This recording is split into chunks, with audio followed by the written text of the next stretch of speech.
ಹರೇ ರಾಮ.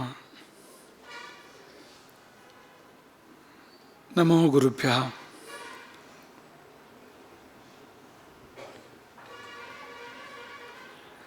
ಅತಿಮಧುರ ಚಾಪಹಸ್ತಾಂ ಅಪರಿಮಿತಾಮೋದ ಬಾಣ ಸೌಭಾಗ್ಯಾಂ ಅರುಣಾಂ ಅತಿಶಯ ಕರುಣಾಂ ಅಭಿನವ ಕುಲಸುಂದರೀಂ ವಂದೇ.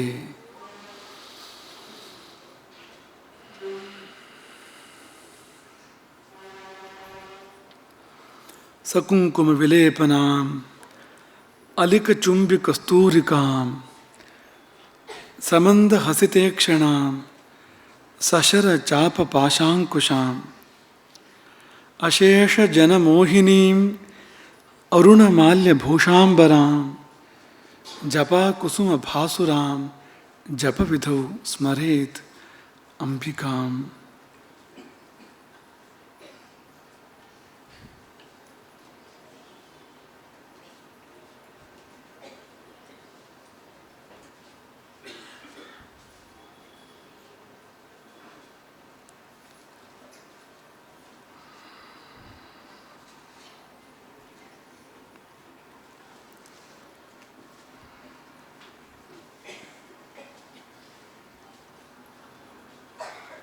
ಜಗದೀಶ್ವರಿ ಲಲಿತಾ ತ್ರಿಪುರ ಸುಂದರಿಯನ್ನು, ರಾಜರಾಜೇಶ್ವರಿಯನ್ನು ನೆನೆದು 4ನೆಯ ಲಲಿತೋಪಾಖ್ಯಾನದ ಪ್ರವಚನಕ್ಕೆ ಉಪಕ್ರಮಿಸ್ತಾ ಇದ್ದೇವೆ. ಆಕೆಯೇ ಮಾತನಾಡಬೇಕು ಮತ್ತು ಆಕೆಯೇ ಕೇಳಬೇಕು. ಆಕೆ ಮಾತನಾಡಿದರೆ ನಾವು ಹೇಳಬೇಕಾದ್ದನ್ನು ಹೇಳ್ತೇವೆ. ಆಕೆಯೇ ಕೇಳಿದರೆ ನಿಮಗೆ ನಾವು ಹೇಳಿದ್ದು ಅರ್ಥ ಆಗ್ತದೆ. ನಮ್ಮೊಳಗೆ ನಿಂತು ಆಕೆ ಮಾತನಾಡಿಸಿದರೆ ನಾವು ಹೇಳಬೇಕಾದ್ದನ್ನು ಹೇಳೋದಕ್ಕೆ ಸಾಧ್ಯ. ನಿಮ್ಮೊಳಗೆ ಕುಳಿತು ಆಕೆಯೇ ಕೇಳಿದರೆ ನಿಮಗದು ಎಲ್ಲಿಗೆ ತಲುಪಬೇಕೋ ಅಲ್ಲಿಗೆ ತಲುಪೋದಕ್ಕೆ ಸಾಧ್ಯ. ಆಕೆಯ ಮಹಿಮೆ ನಿಮ್ಮೊಳಗೆ ಸ್ಥಿರವಾಗಿ ಉಳಿಯೋದಕ್ಕೆ ಸಾಧ್ಯ. ಹಾಗಾಗಿ ಆಕೆಯ ಕಾರುಣ್ಯವನ್ನು ಈ ಕಾರ್ಯಕ್ಕೆ ಮೊದಲಾಗಿ ಪ್ರಾರ್ಥಿಸ್ತೇವೆ.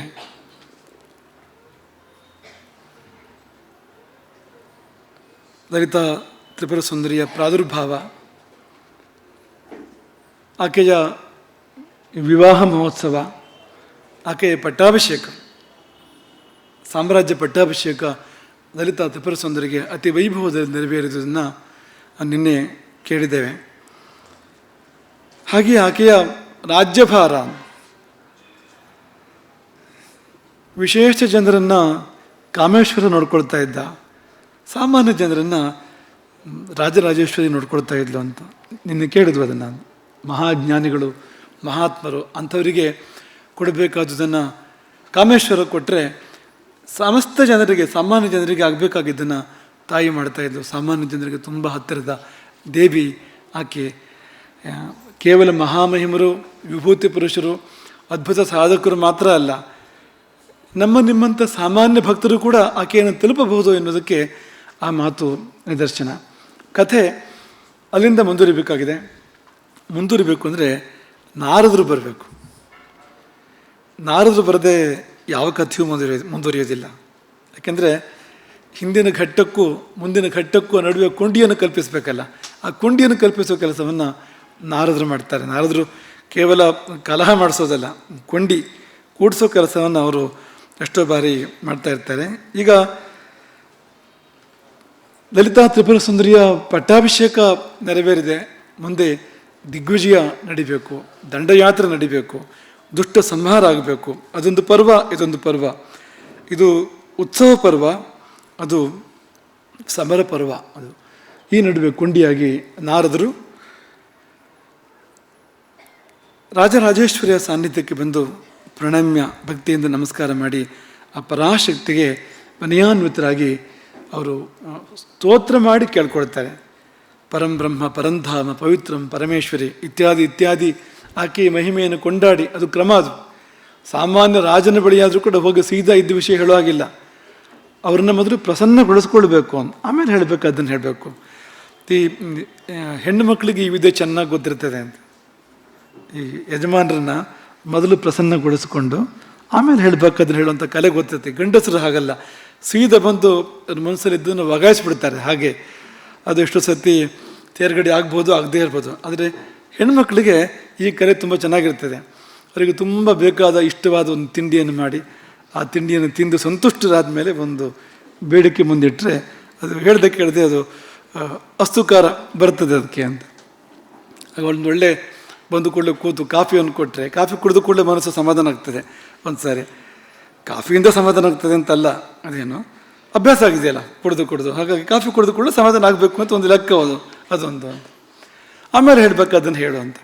ಇದನ್ನು ದೊಡ್ಡ ರೀತಿಯಲ್ಲಿ ಆಲೋಚನೆ ಮಾಡೋದಾದರೆ ಎಂಥ ಮಹಾದೇವತೆ ಆದರೂ ಕೂಡ ಮೊದಲು ಪ್ರಸನ್ನಗೊಳಿಸ್ಬೇಕು ಅಂತ, ಆಮೇಲೆ ಮಾತನಾಡಬೇಕು, ಹೇಳಬೇಕು, ಅದನ್ನು ಹೇಳಬೇಕು ಅಂತ. ಈ ಸಾಮವೇದ ಹುಟ್ಟಿದ್ದೇ ಹಾಗೆ ಅಂತ ಹೇಳ್ತಾರೆ. ಋಗ್ವೇದ ಮಂತ್ರಗಳ ಮೂಲಕವಾಗಿ ದೇವತೆಗಳನ್ನು ಕರೆದರೆ, ಯಜುರ್ವೇದ ಯಜ್ಞ ಪ್ರಕ್ರಿಯೆಯ ಮೂಲಕ ದೇವತೆಗಳಿಗೆ ಆಹುತಿಯನ್ನು ಕೊಟ್ಟರೆ, ಸಾಮವೇದ ಗಾನದ ಮೂಲಕ ದೇವತೆಯನ್ನು ಪ್ರಸನ್ನಗೊಳಿಸ್ತದೆ, ಸುಪ್ರೀತಿಗೊಳಿಸ್ತದೆ. ಆಮೇಲೆ ಕೇಳಬೇಕು, ಅದನ್ನು ಕೇಳು ಅಂತ. ಏನನ್ನು ಕೇಳೋದಕ್ಕೆ ಬಂದವರು ಅಂದರೆ ಎಲ್ಲ ನೆನಪು ಮಾಡಲಿಕ್ಕೆ ಬಂದವರು ನಾರದರು. ಅಮ್ಮ, ನಿನ್ನ ಆವಿರ್ಭಾವ ಯಾತಕ್ಕಾಗಿದ್ದು? ಜಗದ ಅಭ್ಯುದಯಾರ್ಥಾಯ, ಈ ಜಗತ್ತಿನ ಅಭ್ಯುದಯಕ್ಕೆ ನೀನು ಆವಿರ್ಭವಿಸಿ ಬಂದವಳು. ಅಸಜ್ಜನ ವಿನಾಶಾರ್ಥಂ, ದುಷ್ಟರ ವಿನಾಶಕ್ಕೋಸ್ಕರವಾಗಿ. ಸಜ್ಜನ ಅಸಜ್ಜನ, ಸಜ್ಜನರ ಅಭ್ಯುದಯಕ್ಕಾಗಿ, ಅಸಜ್ಜನರ ವಿನಾಶಕ್ಕಾಗಿ ನೀನು ಬಂದವಳಲ್ವಾ? ಆ ಕಾರ್ಯ ನಿನ್ನ ಮುಂದೆ ಇದೆ. ಈಗ ಭಂಡಾಸುರನ ಸಂಹಾರ ಆಗಬೇಕಾಗಿದೆ. ಯಾರು ಹೀಗೆ ನೆನಪು ಮಾಡೋರೊಬ್ಬರು ಬೇಕು. ಅದರಲ್ಲಿ ದೊಡ್ಡವರಿಗಂತೂ ಜ್ಞಾಪಿಸೋರು ಬೇಕೇ ಬೇಕು. ಹಾಗಾಗಿ ಹಿಂದಿನ ಕಾಲದಲ್ಲಿ ದೊಡ್ಡವರಿಂದ ರಾಜರಿಗೆ ಮಂತ್ರಿಗಳಿರ್ತಾ ಇದ್ರು, ಅಮಾತ್ಯರು ಇರ್ತಾ ಇದ್ರು. ಬಹಳ ಹಿಂದಕ್ಕೆ ಹೋದರೆ ರಾಮನಿಗೆ ಲಕ್ಷ್ಮಣ ಇದ್ದ. ವನವಾಸದಲ್ಲಿ ಕೂಡ ಲಕ್ಷ್ಮಣನ ಪಾತ್ರ ಏನು ಅಂದರೆ ಸಮಯದಲ್ಲಿ ನೆನಪು ಮಾಡೋದು.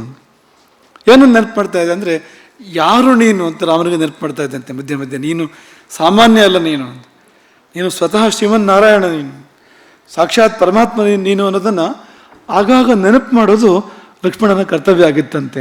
ಮಾಡ್ತಾ ಇದ್ದಂತೆ ಅವನು ಆಗಾಗ ಅಂತ. ಹಾಗೆ ಅಲ್ಲಿಂದ ಪ್ರಾರಂಭ ಮಾಡಿ ಇವತ್ತಿನ ಕಾಲಕ್ಕೆ ಬಂದರೂ ಕೂಡ ಯಾರೂ ಆಪ್ತ ಸಹಾಯಕರು ಇರ್ತಾರೆ, ಯಾರೂ ಆಪ್ತ ಕಾರ್ಯದರ್ಶಿಗಳಿರ್ತಾರೆ. ಅದರಲ್ಲಿ ಕೆಲಸ ಏನು ಅಂದರೆ ಸಮಯಕ್ಕೆ ನೆನಪು ಮಾಡುವಂಥದ್ದು ಅಂತ. ಇದೊಂದು ಆಗಬೇಕಾಗಿದ್ದಿದೆ ಅಂತ. ಯಾಕೆಂದರೆ ದೊಡ್ಡವರಿಗೆ ಮಾಡಬಾರ್ದು ಅಂತಿರೋದಿಲ್ಲ, ಮಾಡಬೇಕು ಆಗಲಿ ಅಂತಲೇ ಇರ್ತದೆ ಅದು. ಆದರೆ ನೆನಪಿರೋದಿಲ್ಲ. ಒತ್ತಡ ಆಗಿರ್ತದೆ, ಕಾರ್ಯದ ಒತ್ತಡ ಆಗಿರ್ತದೆ, ಪ್ರವಾಹ ಬಂದಾಗ ಬರ್ತಾ ಇರ್ತದೆ, ಹೋಗ್ತಾ ಇರ್ತದೆ. ಆ ರಾಶಿ ಕಾರ್ಯಗಳ ಮಧ್ಯದಲ್ಲಿ ಯಾವುದು ಬಿಟ್ಟು ಹೋಗಬಾರ್ದಲ್ಲ, ಅದರಲ್ಲಿ ಕೂಡ ಬಿಟ್ಟು ಹೋಗಬಾರದೇ ಇರುವಂಥದ್ದು. ಬಿಟ್ಟು ಹೋಗಬಾರದು ನೋಡಿ ಅಂತ. ಒಬ್ಬರು ಬೇಕು ಮಧ್ಯದಲ್ಲಿ ಅಂತ, ಅದನ್ನೆಲ್ಲ ಮಾಡೋದಕ್ಕೆ ಅಂತ. ಹಾಗಾಗಿ ದೊಡ್ಡವರ ಪಕ್ಕದಲ್ಲಿ ಒಬ್ಬರು ಸಣ್ಣವರು ಬೇಕು. ಆ ಸಣ್ಣವರಿಂದಲೇ ದೊಡ್ಡವರಾಗಿರ್ತಾರೆ. ಆ ದೊಡ್ಡವರು ದೊಡ್ಡ ಕಾರ್ಯಗಳು ಚೆನ್ನಾಗಿ ನಡೀತವೆ ಅಂತ. ಹಾಗೆ ನಾರದರು ಬಂದು ನೆನಪು ಮಾಡ್ತಾರೆ, ಅಮ್ಮ ನೀನು ಇದಕ್ಕೋಸ್ಕರ ಬಂದವಳು ಅಂತ. ಇನ್ನು ಆಗಮನ ಆಗಿದ್ದೇ ಇದಕ್ಕೋಸ್ಕರವಾಗಿ, ಭಂಡಾಸುರನ ಸಂಹಾರಕ್ಕೋಸ್ಕರವಾಗಿ, ದುಷ್ಟ ಸಂಹಾರಕ್ಕೋಸ್ಕರವಾಗಿ ಆಗಿರುವಂಥದ್ದು. ಮತ್ತು ಅದಾಗಲೇಬೇಕಾದ್ದು. ಯಾಕೆ ಅಂದರೆ ಅಯಂ ಭಂಡಾಸುರೋ ದೇವಿ ಬಾಧತೆ ಜಗತಾಂತ್ರಯಂ, 3 ಲೋಕಕ್ಕೂ ಬಾಧೆ ಇದೆ. ಇದು ಸಮಸ್ಯೆ. ಈ ಮೊದಲಿನ 60,000 ವರ್ಷಗಳು ಯಾಕೆ ಸಮಸ್ಯೆ ಇಲ್ಲ ಅಂದರೆ ಯಾರನ್ನು ಬಾಧಿಸ್ತಾ ಇರಲಿಲ್ಲ, ಧರ್ಮದಿಂದ ರಾಜ್ಯವಾಳ್ತಾ ಇದ್ದ. ಈಗ ಬದಲಾಗಿದೆ ಅದು. ಎಷ್ಟೋ ಬಾರಿ ಅಧಿಕಾರದಲ್ಲಿ ಕೆಲವು ಕಾಲ ಇದ್ದ ಬಳಿಕ ಬದಲಾಗುವಂಥದ್ದು ಇರ್ತದೆ. ಎಲ್ಲರೂ ಹಾಗಾಗಬೇಕು ಅಂತಲ್ಲ, ಹಾಗಾಗುವವರು ಇರ್ತಾರೆ ಅಂತ. ಇದು ಹಾಗಾಗಿದೆ. ಅವನು ಮೊದಲು ಹಾಗಿರಲಿಲ್ಲ. ಇತ್ತೀಚೆಗೆ ಅವನು ತುಂಬ ಲೋಕಕಂಟಕನಾಗಿದ್ದಾನೆ. ಇತ್ತೀಚೆಗೆ ಅಂದರೆ 1000 ವರ್ಷಗಳಿಂದಲೇ ಅವನು ಲೋಕಕಂಟಕನಾಗಿದ್ದಾನೆ. ಮತ್ತು ಬೇರೆಯವರಿಂದ ಅವನನ್ನು ಜಯಿಸೋಕ್ಕೆ ಸಾಧ್ಯ ಇಲ್ಲ. ತ್ವಯೈಕಯೈವ ಜಯಿತವ್ಯೋ, ನೀನೊಬ್ಬಳು ಮಾತ್ರವೇ ಅವನನ್ನು ಗೆಲ್ಲಲಿಕ್ಕೆ ಸಾಧ್ಯ, ಅವನನ್ನು ಸಂಹಾರ ಮಾಡಲಿಕ್ಕೆ ಸಾಧ್ಯ. ಬೇರೆ ಯಾವ ದೇವತೆಗಳಿಂದಲೂ ಕೂಡ ಇದು ಸಾಧ್ಯ ಇಲ್ಲ ಅಂತ. ಯಾರು ಮೊದಲ ದಿನ ಪ್ರವಚನ ಕೇಳಿದಿರೋ ನಿಮಗೆ ಪ್ರಶ್ನೆ ಬರ್ಬೋದು, ಯಾಕೆ ಸಾಧ್ಯ ಇಲ್ಲ? ಯಾಕೆಂದರೆ ಶಿವನ ವರದ ಅವಧಿ ಮುಗಿದಿದೆಯಲ್ಲ. 60,000 ವರ್ಷಗಳ ಕಾಲ ಶಿವನ ವರದ ಅವಧಿ ಇದ್ದಿದ್ದು. ಯಾರೂ ಗೆಲ್ಲಲಿಕ್ಕೆ ಸಾಧ್ಯ ಇಲ್ಲ ಅವನನ್ನು. ಈ ನಡುವೆ ಆ ಅವಧಿ ಮುಗಿದು ಹೋಗಿದೆಯಲ್ಲ. ಹಾಗಾಗಿ ಯಾಕೆ ಜಯಿಸೋಕ್ಕೆ ಸಾಧ್ಯ ಇಲ್ಲ ಅಂದರೆ ವರದ ಅವಧಿ ಮುಗಿದಿದೆ ಸರಿ, ಆದರೆ ಅವನು ತುಂಬ ಬೆಳ್ಕೊಂಡಿದ್ದಾನೆ ಏದನ್ ಮಧ್ಯದಲ್ಲಿ. ಈ 60,000 ವರ್ಷ ಜೊತೆಗೆ 21,000, ಈ 81,000 ವರ್ಷಗಳ ಅಧಿಕಾರದ ಅವಧಿ ಇದೆಯಲ್ಲ, 81,000 ವರ್ಷವೋ 81 ವರ್ಷವೋ ಅಥವಾ 8 ವರ್ಷವೋ ಎಷ್ಟೇ ಇರಲಿ, ಈ ಅಧಿಕಾರದ ಅವಧಿ ಏನಿದೆ ಇದು ಶಕ್ತಿ ವೃದ್ಧಿಗೆ ಕಾರಣ ಆಗ್ತದೆ ಅಂತ, ಬಲವೃದ್ಧಿಗೆ ಕಾರಣ ಆಗ್ತದೆ ಅಂತ. ಈ ಅವಧಿಯಲ್ಲಿ ಸುಮ್ಮನೆ ಕೂತಿಲ್ಲ ಅವನು.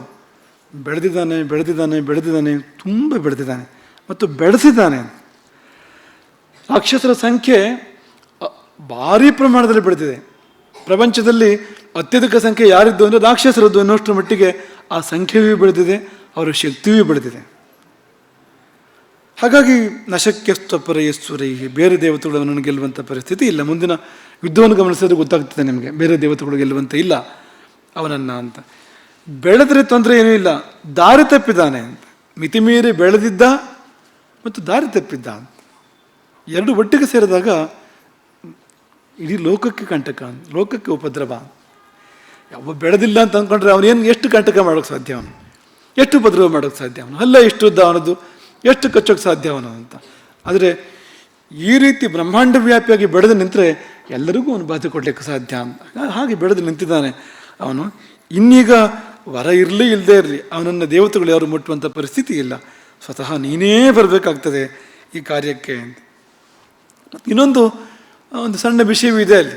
ಅದೇನು ಅಂದರೆ, ಈ ಎಲ್ಲ ದೇವಲೋಕಗಳು ಶೂನ್ಯ ಆಗಿದೆ ಅಂತ. ಈಗ ಸ್ವರ್ಗಲೋಕದಲ್ಲಿ ಯಾರೂ ಇಲ್ಲ, ಯಕ್ಷಲೋಕಗಳಲ್ಲಿ ಯಾರೂ ಇಲ್ಲ, ಗಂಧರ್ವ ಅಪ್ಸರಿಯರ ಲೋಕಗಳಲ್ಲಿ ಯಾರೂ ಇಲ್ಲ, ಕಿಂದರಿ ಕಿಂಪುರುಷರ ಲೋಕಗಳಲ್ಲಿ ಯಾರೂ ಇಲ್ಲ, ವಿದ್ಯಾಧರರ ಲೋಕಗಳು ಕೂಡ ಶೂನ್ಯ ಆಗಿದೆ.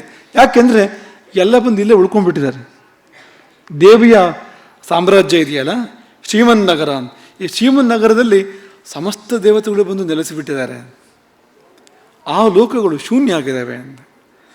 ಹಾಗಾಗಿ ಅಮಂಗಲಾನಿ ಶೂನ್ಯಾನಿ ಮೃಷಾರ್ಥಾನಿ, ಆ ಲೋಕಗಳು ಅಮಂಗಲ ಈಗ. ಯಾಕೆಂದರೆ ಮಂಗಲ ದೇವತೆಗಳೆಲ್ಲ ಇಲ್ಲ ಅಲ್ಲಿಗ, ಮಂಗಲ ವಸ್ತುಗಳಿಲ್ಲ, ಮಂಗಲ ಸಾನ್ನಿಧ್ಯಗಳಿಲ್ಲ. ಶೂನ್ಯಾನಿ ಅವರೇ ಇಲ್ಲ, ಶೂನ್ಯ. ಯಜಮಾನರೇ ಇಲ್ಲದೇ ಇದ್ದರೆ ಶೂನ್ಯ ಆಗದೆ ಇನ್ನೇನು ಹೇಳಿ ಅಂತ. ಮೃಷಾರ್ಥಾನಿ ವ್ಯರ್ಥವಾಗಿಬಿಟ್ಟಿದೆ. ಸ್ವರ್ಗಲೋಕ ಯಾತಕ್ಕೋಸ್ಕರ ಇದೆ, ಆ ಕಾರ್ಯ ಆಗ್ತಾ ಇಲ್ಲ.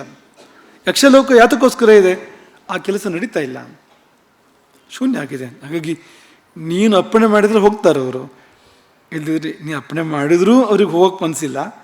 ನೀ ಅಪ್ಪಣೆ ಮಾಡಿದ್ರಂತೂ ಅವ್ರು ಯಾರೂ ಹೊಂದಾಡೋದೇ ಇಲ್ಲ. ಇಲ್ಲಿ ಭಾಳ ಸುಖವಾಗಿದ್ದಾರೆ, ಅವ್ರಿಗೆ ಯಾವ ಹೊಣೆಗಾರಿಕೆಯೂ ಇಲ್ಲ.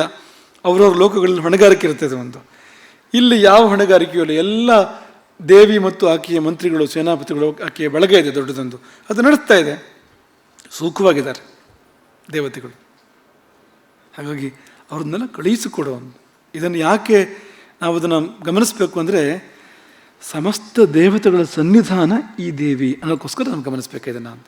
ಈ ಒಂದು ದೇವಿ ಹೇಗಿದ್ದಾಳೆ ಅಂದರೆ, ಸಮಸ್ತ ದೇವತೆಗಳು ಕೂಡ ಸಮಾವೇಶಗೊಂಡಿದ್ದಾರೆ ಈ ಒಂದು ದೇವಿಯ, ಅವಳ ಸಾಮ್ರಾಜ್ಯದಲ್ಲಿ, ಅವಳ ವೈಭವದಲ್ಲಿ. ಶಂಕರಾಚಾರ್ಯರು ಸೌಂದರ್ಯ ಲಹರಿಯಲ್ಲಿ ವರ್ಣನೆ ಮಾಡ್ತಾರೆ. ಅಮ್ಮ ನಿನ್ನ ಸ್ತೋತ್ರ ಮಾಡಿದ ಮೇಲೆ ಪ್ರತ್ಯೇಕ ಮತ್ತು ಬ್ರಹ್ಮ ವಿಷ್ಣು ಮಹೇಶ್ವರ ಸ್ತೋತ್ರ ಮಾಡಬೇಕಾಗಿಲ್ಲ, ಯಾಕೆಂದರೆ ನಿನ್ನ ಪೀಠದ ಕೆಳಗೆ ಅವರೆಲ್ಲ ಕೈ ಮುಗಿದು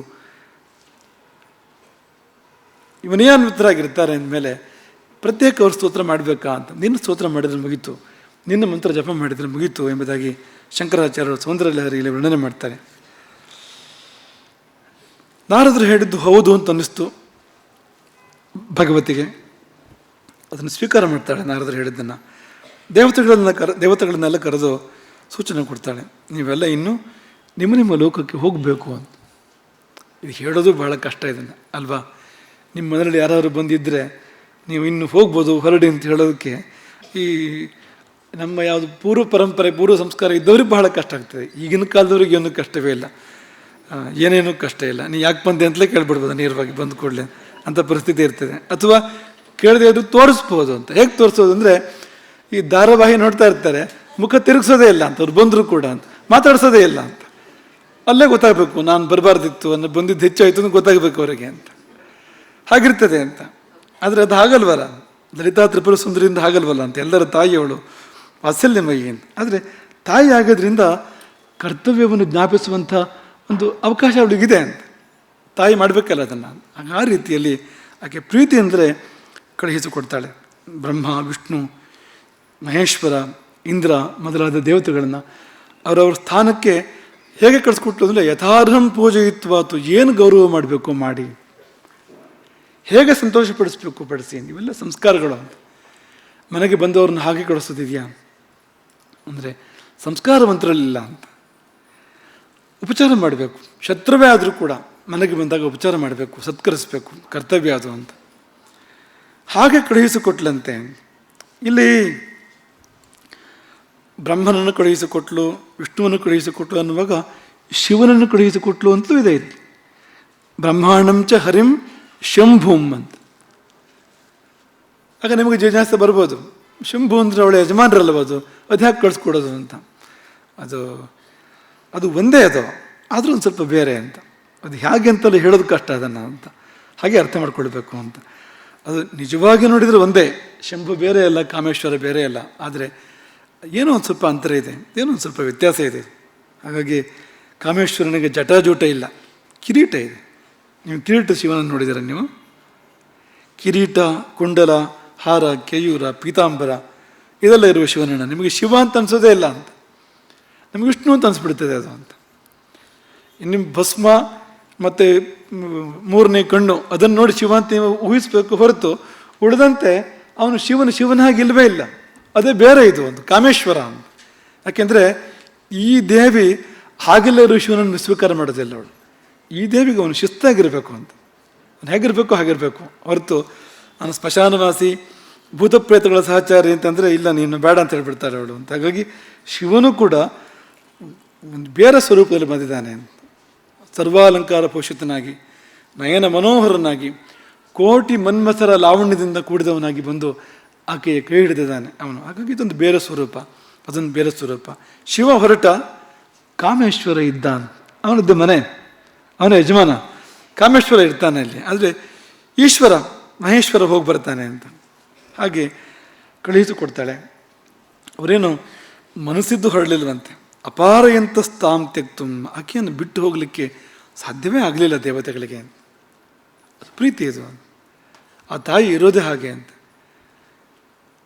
ಯಾವ ದೇವತೆಗೂ ಕೂಡ ಆಕೆಯನ್ನು ಬಿಟ್ಟು ಹೋಗೋ ಮನಸ್ಸಿಲ್ವಂತೆ. ಕಳಿಸ್ಕೊಟ್ರೂ ಕೂಡ ಹೋಗುವಂಥ ಮನಸ್ಸಿಲ್ಲ ಅಂತ. ರಾಮಾಯಣದಲ್ಲೂ ಕೂಡ ನಾವು ಇದನ್ನೇ ಕಾಣ್ತೇವೆ. ರಾಮಾಯಣದ ಯುದ್ಧ ಮುಗಿದ ಬಳಿಕ ಕಪಿಗಳಿಗೆಲ್ಲ ರಾಮ ಅಪ್ಪಣೆ ಕೊಡ್ತಾನೆ, ಆಯಿತು ನೀವು ಹೋಗಿ ಬನ್ನಿ, ನನ್ನ ಸೇವೆಯನ್ನು ಅದ್ಭುತವಾಗಿ ಮಾಡಿದಿರಿ ನೀವು, ಮಿತ್ರ ಕಾರ್ಯ ಪ್ರಭು ಕಾರ್ಯ ಇದಾಗಿದೆ, ಹೋಗಿ ಬನ್ನಿ ಅಂತ ಅಪ್ಪಣೆ ಕೊಡ್ತಾನೆ. ಅದು ಯಾರೂ ಹೋಗಲಿಲ್ಲ ಅಂತವರು. ನಾವು ನಿನ್ನ ಜೊತೆಗೆ ಅಯೋಧ್ಯೆಗೆ ಬರ್ತೇವೆ ಅಂತ ಪುಷ್ಪಕ ವಿಮಾನದಲ್ಲಿ ಕೂರಿಸ್ಕೊಂಡು ಅಯೋಧ್ಯೆಗೆ ಕರ್ಕೊಂಡು ಹೋದ. ಆಮೇಲೆ ಅವರು ಅದನ್ನು ಕೂಡ ರಾಮ ಅಂತ ರಾಮಾಯಣದಲ್ಲಿ ಕೇಳ್ತಾರೆ, ಬಿಟ್ಟು ಹೋಗ್ಲಿಕ್ಕೆ ಸಿದ್ಧ ಇಲ್ಲ ಅಂತ. ಆದಮೇಲೆ ಕೂಡ ಪಟ್ಟಾಭಿಷೇಕ ಆದಮೇಲೆ ಕೂಡ ಅವರಿಗೆ ಅಯೋಧ್ಯೆಯನ್ನು ಬಿಟ್ಟು ಅವರವ್ರ ಊರುಗಳಿಗೆ ಅವರವ್ರ ಕ್ಷೇತ್ರಕ್ಕೆ ಹೋಗುವಂಥ ಮನಸ್ಸಲ್ಲಿಲ್ವಂತೆ.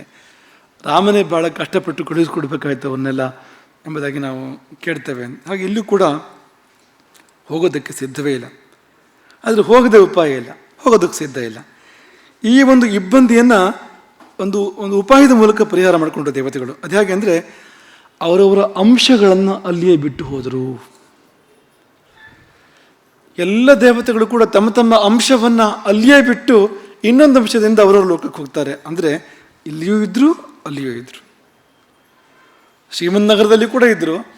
ಅವರವರ ಲೋಕಗಳಲ್ಲಿ ಸತ್ಯಲೋಕವೋ ಅಥವಾ ವೈಕುಂಠ ಲೋಕವೋ ಸ್ವರ್ಗಲೋಕವೋ ಅವರವ್ರ ಲೋಕಗಳಲ್ಲಿ ಕೂಡ ಅವರಿದ್ದರು ಅನ್ನೋದನ್ನು ಇಲ್ಲಿ ಈ ಲಲಿತೋಪಾಖ್ಯಾನ ಹೇಳ್ತದೆ.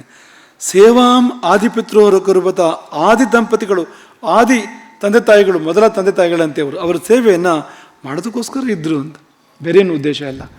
ಜಗತ್ತಿನ ಮೊದಲ ತಂದೆ ತಾಯಿಗಳು, ಎಲ್ಲರಿಗೂ ತಂದೆ ತಾಯಿಗಳು, ಅವರ ಸೇವೆ ಮಾಡೋ ಸಲುವಾಗಿ ಇದ್ದರು. ಇದಿಷ್ಟು ಆಕೆಯ ಪ್ರಾದುರ್ಭಾವ ಮತ್ತು ವಿವಾಹ ಪಟ್ಟಾಭಿಷೇಕಗಳ ಒಂದು ಕಥಾನಕ. ಇದಕ್ಕೊಂದು ಫಲಶ್ರುತಿ ಇದೆ. ನಾವು ಮೊದಲೇ ಹೇಳಿದ್ವು, ಇದು ಮನೋರಂಜನೆ ಅಲ್ಲವೇ ಅಲ್ಲ. ಆ ರೀತಿ ಭಾವಿಸಿ ಯಾರೂ ಕೂತ್ಕೊಳ್ಳೇಬೇಡಿ ಇಲ್ಲಿ, ಆ ರೀತಿ ಅಲ್ಲ ಇದು. ಇದೊಂದು ಆಖ್ಯಾನವನ್ನು ನಾವು ಕೇಳ್ತಾ ಇರುವಂಥದ್ದು. ಇದನ್ನು ನಾವು ಕಳೆಗಟ್ಟಿಸೋಕ್ಕೋಸ್ಕರ ಬೇರೆ ಏನೂ ಪ್ರಯತ್ನ ಮಾಡಲಿಕ್ಕಿಲ್ಲ. ಅದು ಇದ್ದಿದ್ದಾಗ ಹೇಳೋದಷ್ಟೇ. ಇದೆ ಕಳೆ, ಅದರಲ್ಲೇ ತಾನಾಗಿದೆ ಅದು. ಅದನ್ನು ನಾವು ಸ್ವೀಕಾರ ಮಾಡಬೇಕು ಅಂತ. ಅದಕ್ಕೆ ತುಂಬ ಫಲ ಇದೆ. ಅದಕ್ಕೆ ಏನು ಫಲ ಇದೆ ಅಂದರೆ, ಯಾರು ದೇವಿಯ ಆವಿರ್ಭಾವ ಮತ್ತು ರಾಜ್ಯಾಭಿಷೇಕದ ಈ ಆಖ್ಯಾನವನ್ನು ಕೇಳ್ತಾನೋ ಅವನು ಆಯುಸ್ಸನ್ನು ಪಡೀತಾನೆ. ಆಯುಷ್ಯಂ ಇದೊಂದು ಬೇಕು ತಾನೇ ಮೊದಲು. ಎಲ್ಲ ಭೋಗಭಾಗ್ಯಗಳನ್ನು ಕೊಟ್ಟು ಆಯುಷ್ಯ ಇಲ್ಲದೆ ಇದ್ದರೆ ಏನು ಪ್ರಯೋಜನ ಹೇಳಿ? ರಾಜಾಧಿರಾಜ ಚಕ್ರವರ್ತಿಯ ಮಗ ಹುಟ್ಟಿ ಅವನು ಬಂಗಾರದ ಚಮಚದಲ್ಲೇ ಊಟ ಮಾಡ್ತಾನೆ ಅಂದರೆ ಆಯುಷ್ಯ 3 ತಿಂಗಳು 6 ತಿಂಗಳು ಏನು ಪ್ರಯೋಜನ ಹೇಳಿ ಅಂತ. ಹಾಗಾಗಿ ಮೊಟ್ಟ ಮೊದಲನೇದಾಗಿ ಆಯುಸ್ಸು. ಎರಡನೇದು ಸರ್ವ ಮಂಗಲ ಕಾರಣಂ, ಎಲ್ಲ ರೀತಿಯ ಶುಭಗಳು ಮಂಗಲಗಳು ಆಗುವಂಥದ್ದು ಈ ಒಂದು ಕಥೆಯನ್ನು ಕೇಳೋದ್ರಿಂದ. ಅದರಲ್ಲಿಯೂ ಬೆಳಿಗ್ಗೆ ಎದ್ದು ಯಾರಾದರೂ ಕೇಳ್ತಾರಂತಾದರೆ ಈ ಕಥೆಯನ್ನು ಭಕ್ತಿ ಶ್ರದ್ಧಾ ಸಮನ್ವಿತರಾಗಿ ಬೆಳಗ್ಗೆ ಎದ್ದು ಕೇಳ್ತಾರಂತಾದರೆ ಧನ ಸಮೃದ್ಧ ಸ್ಯಾತ್, ಸಂಪತ್ತನ್ನು ಕೊಡ್ತದೆ ಈ ಕಥೆ. ಅಂದರೆ ಈ ಕಥೆ ಹೇಗಿದೆ ಅಂದರೆ, ನೀವು ಬೆಳಗ್ಗೆ ಕೇಳಿದ್ರೆ ಬೇರೆ ಫಲ ಇದೆ, ಸಾಯಂಕಾಲ ಕೇಳಿದ್ರೆ ಬೇರೆ ಫಲ ಇದೆ, ಮಧ್ಯಾಹ್ನ ಕೇಳಿದ್ರೆ ಬೇರೆ ಫಲ ಇದೆ. ಪ್ರಾತಃ ಕಾಲ ಕೇಳಿದ್ರೆ ಸಂಪತ್ ಸಮೃದ್ಧಿ ಜೊತೆಯಲ್ಲಿ ಸುಧಾಸಮ್ಮಿತ ವಾಗ್ಭವೇತ, ಅವನ ಮಾತು ಅಮೃತ ಆಗ್ತದೆ ಅಂತ. ಸ್ವಲ್ಪ ಅದೇ ಕೊರತೆ ಇದೆ ಅಲ್ವಾ ಈಗ ಮನೆ ಒಳಗೆ ಸಮಸ್ಯೆಗಳು ಯಾಕೆ ಬರ್ತಾ ಇದೆ ಅಂದರೆ ಈ ವಿಷಯ ಸ್ವಲ್ಪ ವ್ಯತ್ಯಾಸ ಇದೆ ಅಂತ. ಹಾಗಾಗಿ ಬಾಯಲ್ಲಿ ಕಾಳುಮೆಣಸು ಅಂತ ಹಾಗಿರ್ತದಲ್ಲ ಕೆಲವು ಸತಿ, ಅಥವಾ ಬಾಯಲ್ಲಿ ಹಿಂಗೋ ಶುಂಠಿಯೋ ಇದ್ರೆ ಉಪಯೋಗ ಇಲ್ಲ ಅಂತ, ಜೇನಿರಬೇಕು ಬಾಯಲ್ಲಿ ಅಂತ. ಈಗ ಸುಧಾ ಸಂಹಿತ ವಾಗ್ಭವೇತ್, ಅಮೃತದ ವಾಣಿ ಅವನದ್ದಾಗ್ತದೆ. ಮತ್ತು ಅವನಿಗೆ ಬದುಕಿರುವಾಗಲಿ ಸತ್ತ ನಂತರವಾಗಲಿ ಅಶುಭ ಇಲ್ಲ ಅವನ ಪಾಲಿಗೆ. ದೊಡ್ಡ ಯಶಸ್ಸು ಕೀರ್ತಿ ಅದನ್ನು ಪಡಿತಾನೆ. ಮತ್ತು ಇನ್ನೊಂದು ವಿಶೇಷ ಶಬ್ದ ಇದೆ, ಸಮಾನೋತ್ತಮತಾಮಪಿ ಅಂತ. ಸಮಾನೋತ್ತಮತೆ ಅಂದರೆ ಈ ನಮ್ಮ ಸಮಾನರ ಮಧ್ಯದಲ್ಲಿ ಅವನು ಉತ್ತಮನಾಗ್ತಾನೆ ಅಂತ. ಈಗ ಅವನು ಒಂದು ವರ್ಗ ಇದೆ ಅಂತ, ಆ ವರ್ಗದಲ್ಲಿ ಅವನು ಶ್ರೇಷ್ಠ ಅಂತ ಅನ್ಸ್ಕೊಳ್ತಾನೆ ಅಂತ. ಅವನ ಪೈಕಿ ಆ ಊರಿನಲ್ಲಿ, ಆ ಸಮಾಜದಲ್ಲಿ, ಅಥವಾ ಅದೇ ರೀತಿಯ ಕಾರ್ಯಗಳನ್ನು ಮಾಡ್ತಕ್ಕಂಥ ಆ ಒಂದು ವರ್ಗದಲ್ಲಿ, ಹೀಗೆ ಸಮಾನರ ಒಂದು ವರ್ಗ ಇದೆಯಲ್ಲ, ಗುಂಪಿದೆಯಲ್ಲ, ಆ ಗುಂಪಿನ ಅಗ್ರಗಣ್ಯ ಸ್ಥಾನವನ್ನು ಅವನು ಪಡಿತಾನೆ ತಾಯಿಯ ದಯೆಯಿಂದ. ಸಂಪತ್ತು ಸ್ಥಿರ ಆಗ್ತದೆ ಅವನಿಗೆ, ಶ್ರೇಯಸ್ಸು ಪದೇ ಪದೇ ಉಂಟಾಗ್ತದೆ, ಭಯ ದೂರ ಆಗ್ತದೆ, ತೇಜಸ್ಸು ಬರ್ತದೆ, ಶಕ್ತಿ ಬರ್ತದೆ, ತಾಪತ್ರಯಗಳು ದೂರ ಆಗ್ತವೆ. ನೀವು ಅದನ್ನು ಹೇಳ್ತಾ ಇರ್ತೀರಿ ಯಾವಾಗಲೂ, ತಾಪತ್ರಯ ಯಾವಾಗ ನೋಡಿದ್ರು ಆ ತಾಪತ್ರಯ ದೂರ ಆಗ್ತದೆ ಅಂತೆ. ಪುರುಷಾರ್ಥಗಳು ಧರ್ಮ ಅರ್ಥ ಕಾಮ ಮೋಕ್ಷಗಳು ಅವನಿಗೆ ಸಿದ್ಧಿಸ್ತವೆ. ಇನ್ನು ಕೊನೆಯಲ್ಲಿ ತ್ರಿಸಂಧ್ಯಾ ಅಂದರೆ ಪ್ರಾತಃ ಸಂಧ್ಯಾ, ಮಧ್ಯಾಹ್ನ ಸಂಧ್ಯಾ ಮತ್ತು ಸಾಯಂ ಸಂಧ್ಯಾ.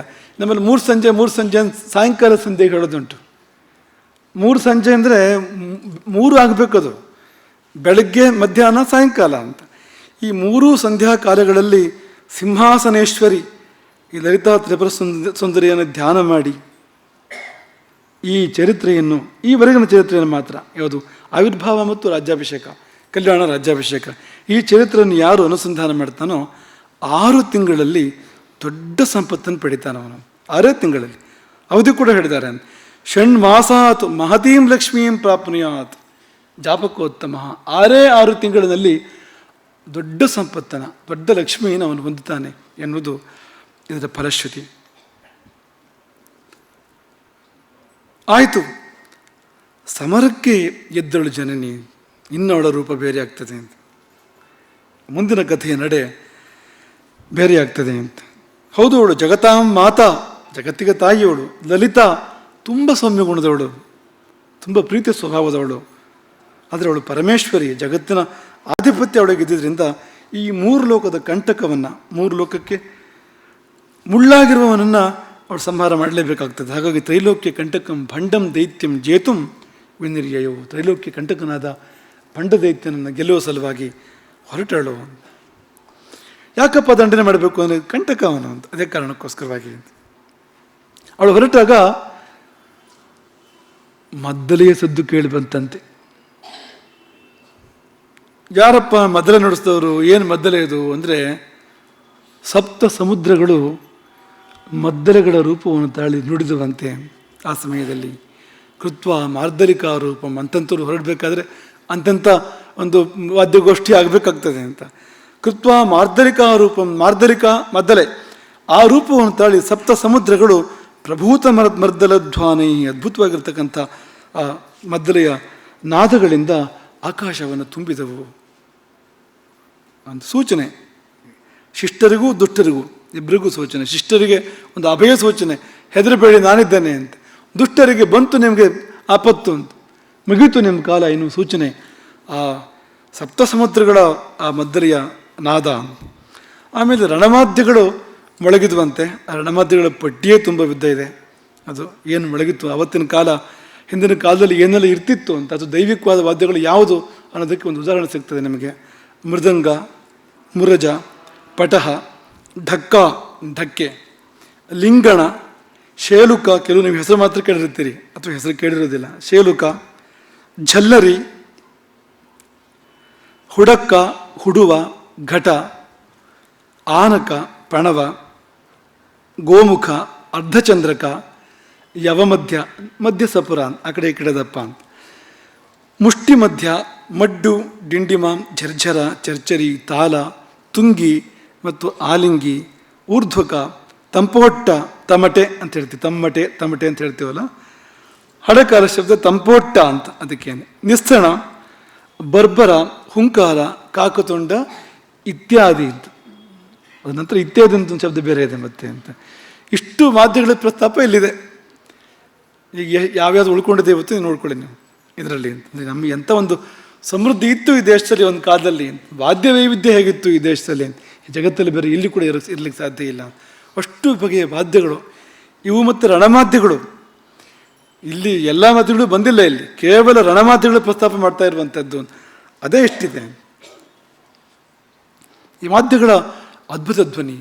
ವಾದ್ಯಗಳನ್ನು ಯಾರು ನುಡಿಸಿದ್ರು ರಣವಾದ್ಯಗಳನ್ನು ಅಂದರೆ ಶಕ್ತಿ ಸೈನ್ಯ ಹೆಸರು. ಅದಕ್ಕೆ ದೇವಿಯ ಸೈನ್ಯದ ಹೆಸರೇನು? ರಾಜರಾಜೇಶ್ವರಿಯ ಸೈನ್ಯದ ಹೆಸರು ಶಕ್ತಿ ಸೈನ್ಯ ಅಂತ. ಆ ಸೈನಿಕರ ಶಕ್ತಿಯರು ಅಂತ, ಒಂದೊಂದು ಸೈನಿಕರು ಕೂಡ ಶಕ್ತಿಯರು ಅಂತ. ಆ ಶಕ್ತಿಗಳದ್ದೇ ದೊಡ್ಡ ಸೈನ್ಯ ಅದು. ಅವರು ಈ ವಾದ್ಯಗಳನ್ನು ನುಡಿಸಿರ್ತಕ್ಕಂಥವ್ರು. ಭಾರಿ ಸೈನ್ಯ ಅದು, ಸಾವಿರಾರು ಅಕ್ಷೌಹಿಣಿಗಳ ಸೈನ್ಯ ಅಂತ ಅದನ್ನು ಈ ಉಪಾಖ್ಯಾನ ವರ್ಣನೆ ಮಾಡ್ತದೆ. ಅಂಥ ದೊಡ್ಡ ಸೈನ್ಯ ಅದು ಅಂತ. ಮುಂದೆ ಲಲಿತಾ ಸಹಸ್ರನಾಮದಲ್ಲಿ ನೀವು ಈ ಶಕ್ತಿ ಸೈನ್ಯದ ಬಗ್ಗೆ ಕೇಳ್ತೀರಿ ಅಂತ. ಸಹಸ್ರನಾಮ ಪಠನ ಮಾಡುವಂಥವ್ರು ನೆನಪು ಮಾಡ್ಕೊಳ್ಳಿ ಒಂದು ಸರ್ತಿ. ಭಂಡ ಸೈನ್ಯ ವಧೋದ್ಯುಕ್ತ ಶಕ್ತಿ ವಿಕ್ರಮ ಹರ್ಷಿತ ಮಾಡಿರ್ತೀರಿ ನೀವು ಅರ್ಚನೆಯನ್ನು ಅಂತ. ಏನು ಹಾಗಂದರೆ ಭಂಡ ಸೈನ್ಯ, ಭಂಡಾಸುರನ ಸೈನ್ಯ, ಆ ಸೈನ್ಯದ ವಧೆಗೆ ಉದ್ಯುಕ್ತರಾದ ಶಕ್ತಿಗಳ ಸೈನ್ಯದಿಂದಾಗಿ, ಶಕ್ತಿಗಳ ಸೈನ್ಯದ ವಿಕ್ರಮದಿಂದಾಗಿ ಹರ್ಷಿತ ಸಂತೋಷಪಟ್ಟವಳು. ಈ ಶಕ್ತಿ ಸೈನ್ಯ ಭಂಡ ಸೈನ್ಯದ ವಧೆ ಮಾಡ್ತಾ ಇದೆ. ನಾವು ಆಗಲೇ ಹೇಳಿದ್ವು, ರಾಕ್ಷಸರು ಮಿತಿಮೀರಿ ಬೆಳೆದು ಬಿಟ್ಟಿದ್ರು, ಸಂಖ್ಯೆ ಅದು ಅಗಾಧವಾಗಿ ಬೆಳೆದು ಬಿಟ್ಟಿತ್ತು. ಅಂದರೆ ಈ ಪ್ರಪಂಚದ ಅಸಮತೋಲನಕ್ಕೆ ಕಾರಣವಾಗುವಷ್ಟು ಸಂಖ್ಯೆ ಬೆಳೆದು ಬಿಟ್ಟಿತ್ತು. ಹಾಗೆ ಬೆಳೆದ್ರೆ ಏನಾದ್ರು ಒಂದು ಪ್ರಳಯ ಆಗಲೇಬೇಕು. ಹಾಗೆಲ್ಲ ಬೆಳೆದ್ರೆ ಯಾವುದಾದ್ರೂ ಕೂಡ ಮಿತಿಮೀರಿ ಬೆಳಿಬಾರ್ದು. ಹಾಗೆ ಬೆಳೆದ್ರೆ ಒಂದು ನಾಶ ಬರಲಿಕ್ಕೇ ಬೇಕು ಅದಕ್ಕೆ ಅಂತ. ಬೆಳೆದು ಬಿಟ್ಟಿತ್ತಲ್ಲ, ನಾಶ ಮಾಡಬೇಕಲ್ಲ ಅದನ್ನು. ಅದಕ್ಕೆ ಅಂಥದ್ದೇ ಒಂದು ಸೈನ್ಯ, ಶಕ್ತಿ ಸೈನ್ಯ ಒಂದು ಪ್ರಾದುರ್ಭಾವ ಆಯಿತು ದೇವಿಯದ್ದು. ಆ ಶಕ್ತಿ ಸೈನ್ಯದ ವಿಕ್ರಮ ಪರಾಕ್ರಮ ಎಲ್ಲಿ ಅಂದರೆ ಭಂಡ ಸೈನ್ಯವನ್ನು ವಧಿಸುವಲ್ಲಿ, ಅದನ್ನು ಕಂಡು ಹರ್ಷಪಟ್ಟವಳು ಎಂಬುದಾಗಿ ಆ ನಾಮದ ಒಂದು ಅರ್ಥ. ಭಂಡ ಸೈನ್ಯ ವಧೋದ್ಯುಕ್ತ ಶಕ್ತಿ ವಿಕ್ರಮ ಹರ್ಷಿತ.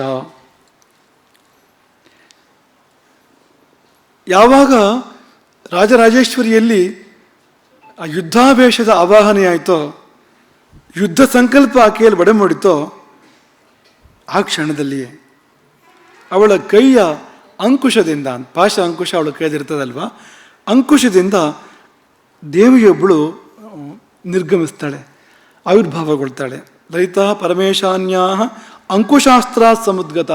ಅಂಕುಶವೆಂಬ ದಿವ್ಯಾಸ್ತ್ರ ಆಕೆ ಕೈಲಿದೆ ನೋಡಿ, ಬಲಗೈ ಮೇಲ್ಗಡೆ ಇದೆ ನೋಡಿ ಅಂಕುಶ ಅಂತ. ಅಂಕುಶದಿಂದ ಒಂದು ದೇವಿ ಹೊರಗೆ ಬರ್ತಾಳೆ. ಅವಳು ಒಬ್ಬಳೇ ಅಲ್ಲ, ಒಂದು ಸೈನ್ಯ ಸಮೇತವಾಗಿ ಹೊರ ಬರ್ತಾಳೆ ಅವಳು ಆ ಅಂಕುಶದಿಂದ. ಅವಳ ಹೆಸರು ಸಂಪತ್ಕರಿ. ಅವಳ ಹೆಸರು ಸಂಪತ್ಕರಿ ಅಂತ ಹೆಸರೇ ಆಗಿದೆ ಅಂತ. ಯುದ್ಧಕ್ಕೆ ಹೊರಟಿದ್ದೀವಿ ಸದ್ಯ, ಆದರೆ ಆ ದೇವಿಯ ಸ್ವರೂಪ ಸ್ವಭಾವ ಎಂಥದ್ದು ಅಂದರೆ ಸಂಪತ್ಕರಿ ಅಂತ, ಸಂಪತ್ತನ್ನು ಕೊಡುವವಳು ಅಂತ. ಯಾಕೆಂದರೆ ದೇವಿಯ ಗಜಸೈನ್ಯದ ನೇತೃತ್ವ ಅವಳದ್ದು. ಗಜಸೈನ್ಯ, ಆನೆ ಅಂದರೆ ಏನು? ಸಂಪತ್ತು. ಅಜಾಂತಂ ದಾರಿದ್ರ್ಯಂ ಗಜಾಂತಂ ಸಂಪತ್ತು ಅಂತ ಒಂದು ಗಾದೆ ಇದೆ ಸಂಸ್ಕೃತದಲ್ಲಿ. ಅಜಾಂತಂ ದಾರಿದ್ರ್ಯಂ, ದಾರಿದ್ರ್ಯಕ್ಕೆ ಸೀಮೆ ಯಾವುದು ಅಂದರೆ ಆಡು ಅಂತ. ಸಂಪತ್ತಿಗೆ ಸೀಮೆ ಯಾವುದು ಅಂದರೆ ಆನೆ ಅಂತ. ಹಾಗೆ ಆಡಿನಿಂದ ಆನೆಯವರೆಗೆ ಅಂತ. ಆಡು ಮೇಯಿಸ್ಕೊಂಡಿರ್ತಾನೆ, ಅದೊಂದು ಸ್ಥಿತಿ ಅದು, ಅಂದರೆ ದಾರಿದ್ರ್ಯ ಅದು ಅಂತ. ಅಲ್ಲಿಂದ ಬೆಳೆದು ಸಂಪತ್ತು ಬಂದು ಎಷ್ಟು ಬರ್ಬೋದು ಅಂದರೆ ಆನೆ ಸಾಕ್ತಾನೆ. ಆನೆ ಸಾಕೋದು ಸುಲಭ ಇಲ್ವಲ್ಲ, ಆನೆ ಸಾಕೋದು ಬಹಳ ಕಷ್ಟ ಇದೆ. ಹಿಂದೆಲ್ಲ ಕೆಲವು ಅರಸರುಗಳು ತಮ್ಮ ಪಾಳೆಗಾರರು ಯಾರು ಸ್ವಲ್ಪ ಅವರಿಗೆ ಕಾಟ ಕೊಡಬೇಕು ಅಂತ ಅವ್ರಿಗೆ ಅನಿಸಿದರೆ ಅವ್ರಿಗೆ ಒಂದಷ್ಟು ಆನೆಗಳನ್ನು ಕೊಟ್ಬಿಡೋದು, ಉಡುಗೊರೆಯಾಗಿ ಕೊಟ್ಬಿಡೋದು. ದೊರೆಗಳು ಕೊಟ್ಟಿರೋದ್ರಿಂದ ಅವರು ಅದನ್ನು ಪರಭಾರೆ ಮಾಡುವಾಗೂ ಇಲ್ಲ, ಇಟ್ಕೊಂಡ್ರೆ ಸಾಕಬೇಕು. ಸಾಕಿದ್ರೆ ಮತ್ತೆ ಬೇರೆ ಯಾವ ಅವನ ಸೊಕ್ಕು ಟೀಕು ಇದು ಟಿ ವಿ ಯಾವುದೂ ತೋರಿಸೋ ಸಾಧ್ಯತೆ ಇಲ್ಲ. ಯಾಕಂದರೆ ಎಲ್ಲ ಅದಕ್ಕೆ ಬೇಕು, ಪೂರ್ತಿ ಸಂಪತ್ತು ಪೂರ್ತಿ ಅದಕ್ಕೆ ಬೇಕಾಗ್ತದೆ ಅಂತ. ಆನೆ ಅಂದರೆ ಶ್ರೀಮಂತಿಕೆ, ಅದು ಬಡವರ ಕೈಯಲ್ಲಿ ಆನೆ ಇರೋಕ್ಕೆ ಸಾಧ್ಯ ಇಲ್ಲ. ಅದೊಂದು ಕಥೆಯನ್ನು ನಾವು ಯಾವಾಗಲೂ ನೆನಪು ಮಾಡ್ಕೊಳ್ತಾ ಇರ್ತೇವೆ. ಅದು ಬೀರ್ಬಲ್ನಿಗೂ ಅಕ್ಬರ್ನಿಗೂ ಒಂದು ಸಂವಾದ ಆಯಿತು. ಬಡತನದ ಬಗ್ಗೆ ನಿಮಗೇನು ಗೊತ್ತು ಅಂತ ಬೀರ್ಬಲ್ಲು, ಬೇಕು ನನ್ನ ರಾಜ, ನಾನು ಎಲ್ಲ ಗೊತ್ತು ನನಗೆ ಅಂತ ಅಕ್ಬರು. ಅದಕ್ಕೆ ಬೀರ್ಬಲ್ ಕೊನೆಗೆ ಹೇಳಿದಂತೆ, ಹಾಗಾದ್ರೆ ಒಂದು ಅರ್ಧ ಪುಟದಷ್ಟು ಬರೀರಿ ನೋಡೋಣ, ಬಡತನ ಹೇಗಿರ್ತದೆ ಅಂತ ಬರೀರಿ ನೋಡೋಣ ಅಂತ ಬರೆದ್ನಂತೆ. ಚೆನ್ನಾಗಿ ಬರೆದ್ನಂತೆ, ಅದ್ಭುತವಾಗಿತ್ತಂಥದ್ದು. ಅಂದರೆ ಆ ಮನೆಯೆಲ್ಲ ಜೋಪಡಿಯೋದು, ಮಳೆ ಬಂದರೆ ನೀರೆಲ್ಲ ಒಳಗೆ ಅನ್ನೋ ಸ್ಥಿತಿ ಇತ್ತು ಆ ಮನೆಯಲ್ಲಿ. ಊಟಕ್ಕಿಲ್ಲ, ಬಟ್ಟೆ ಎಲ್ಲ ಹರಿದಿದೆ, ಇಂಥ ಸ್ಥಿತಿ ಇತ್ತು ಅಂತ ಎಲ್ಲ ಸುಮಾರು ವರ್ಣನೆ ಚೆನ್ನಾಗೇ ಮಾಡಿದಾನಂತೆ. ಅದ್ರ ಕೊನೆಯಲ್ಲಿ ಅವ್ರ ಮನೆ ಆನೆ ಕೂಡ ಬಡಕಲಾಗಿತ್ತು ಅಂತ. ಆ ಬಡವನ ಮನೆ ಆನೆ ಕೂಡ ಪೂರ್ತಿ ಹೊಟ್ಟೆಗಿಲ್ಲದೆ ಸ್ವರ್ಗೆ ಹೋಗಿತ್ತು, ಬಡಕಲಾಗಿತ್ತು ಅಂತ. ಅದನ್ನು ಹಿಡ್ಕೊಂಡಂತೆ ಬೇರೆ ಇದಕ್ಕೆ ಹೇಳಿದ್ದು ಅಂತ. ನಿಜವಾದ ಬಡತನ ಅನುಭವಿಸಿ ಗೊತ್ತಿದ್ದವರಿಗೆ ಗೊತ್ತಿರ್ತದೆ ಹೊರತು ನಿಮಗೇನು ಗೊತ್ತಿರ್ತದೆ ಬಡತನ ಅಂತ. ಗೊತ್ತಿಲ್ಲದೆ ಇರೋದಕ್ಕೆ ನೀವು ಹಾಗೆ ಬರ್ದಿದ್ದೀರಿ ಅಂತ. ಇಲ್ಲಿ ಯಾರು ಬಡವನ ಮನೇಲಿ ಆನೆ ಇರ್ತದೆ? ಆನೆ ಇರೋ ಸಾಧ್ಯತೆ ಇದೆ. ಆನೆಗೆ ಅರೆ ಹೊಟ್ಟೆ ಅಲ್ಲ, ಕಾಲ್ವಾಸಿ ಹೊಟ್ಟೆಗೆ ಹಾಕೋಕ್ಕೆ ಸಾಧ್ಯ ಇದ್ರು ಶ್ರೀಮಂತನೇ ಅವನು, ಬಡವಲ್ಲ ಅವನೇನು ಅಂತ. ಹಾಗಿರುವಾಗ ಅವ್ರ ಮನೆ ಆನೆಯೂ ಅವ್ರ ಮನೆ ನಾಯಿಯೂ ಬಡಕಲಾಗಿತ್ತು ಅಂತ ಹೇಳಿಬೇಕಾದ್ರೆ ಆಗ್ಬೋದು. ಆನೆಯೂ ಬಡಕಲಾಗಿತ್ತು ಅಂದರೆ ಸಾಧ್ಯತೆ ಇಲ್ಲ ಅಂತ, ಹಾಗಿರೋಕ್ಕಾಗೋದಿಲ್ಲ ಅಂತ ಬೀರ್ಬಲ್ ಹೇಳ್ದ ಅಂತ. ಹಾಗೆ ಆನೆ ಅಂದರೆ ಸಂಪತ್ತು ಅಂತ. ಈಕೆ ಗಜದೇವಿಯವಳು, ಸಂಪತ್ಕರಿ ಅಂದರೆ ಗಜಸೈನ್ಯದ ನೇತೃತ್ವ ವಹಿಸ್ತಕ್ಕಂಥವಳು. ಹಾಗಾಗಿ ಸಂಪತ್ಕರಿ ಅಂತಲೇ ಅಕ್ಕಾಗಿ ಹೆಸರು. ಯಥಾರ್ಥವಾಗಿ ಸಂಪತ್ತನ್ನು ಕೊಡುವಂಥ ದೇವತೆ ಅವಳು ಸಂಪತ್ಕರಿ. ಅವಳದೊಂದು ಚತುರಂಗ ಬಲ ಇದೆ ಆ ಸಂಪತ್ಕರಿಯದ್ದು. ಅನೇಕ ಕೋಟಿ ಮಾತಂಗ ತುರಂಗ ರಥ ಪತ್ತಿಬಿ, ಆನೆಗಳು, ಕುದುರೆಗಳು ಮತ್ತು ರಥಗಳು, ಕಾಲಾಳುಗಳು, ಚತುರಂಗ ಸೈನ್ಯ ಇದೆ ಅವಳಿದ್ದು. ಆದರೆ ಆನೆ ಮುಖ್ಯ ಅದರಲ್ಲಿ ಕೂಡ. ಗಜಸೇನೆ ತುಂಬ ಮುಖ್ಯವಾಗಿರುವಂಥದ್ದು. ಆಕೆಯ ಬಣ್ಣ ದೇವಿಯ ಬಣ್ಣವೇ ಅವಳದ್ದು. ತರುಣಾದಿತ್ಯ ಪಾಟಲ, ಕೆಂಪು ಬಣ್ಣದ ದೇವಿಯವಳು. ಆಕೆ ಆನೆಯನ್ನೇರಿ ಬರ್ತಾಳೆ. ಆನೆ ಹೆಸರೇನು ಅಂದರೆ ರಣಕೋಲಾಹಲ ಹೆಸರೇ ಆಗಿದೆ ಆನೆಯದ್ದು. ರಣಕೋಲಾಹಲಂ ನಾಮ ಸಾರುರೋಹ ಮತಂಗಜಂ. ಅದ್ಭುತವಾಗಿರ್ತಕ್ಕಂಥ ಪರ್ವತಾಕಾರದ ಒಂದು ಆನೆಯನ್ನೇರಿ ಯುದ್ಧಕ್ಕೋಸ್ಕರವಾಗಿ ಕವಚವನ್ನು ಬಿಗಿದು ಆಕೆ ಸಿದ್ಧರಾಗ್ತಾ ಇದ್ದಾಳೆ ಸಂಪತ್ಕರಿ ದೇವಿ.